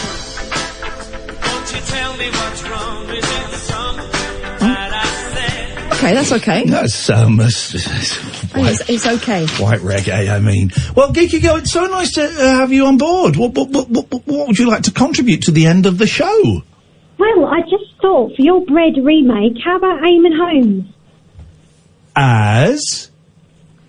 Could he be that one who was like, not the skinny poet, but is it Billy? Billy Boswell! Yes, mate. This is right. Remind me, Catherine. Didn't he get his girlfriend pregnant and he had to marry her, Billy Boswell? Oh, I thought you meant Eamon Holmes. I don't know. Personals don't know the Eamon Holmes backstory. I seem to remember he always walked around looking gutted. I tell you what. Tomorrow's show, we are going to cast. They're making a movie of Bread, and we are going to cast Mouldy bread. Okay. Why would you do that? Oh, bread. Why would you do that? What? They're making 2 versions, actually, to be politically correct. White bread and brown bread. Now, what about gluten free? No. Granary. Oh, bless her. She tried. She said a bread. She's out of practice. She said you got to take part. We have to go. Oh, okay, I'll be bummed. Oh! Dear listener, we are back tonight at 10. Thank you, Sam. It's nice to have you back. Thank you, Catherine.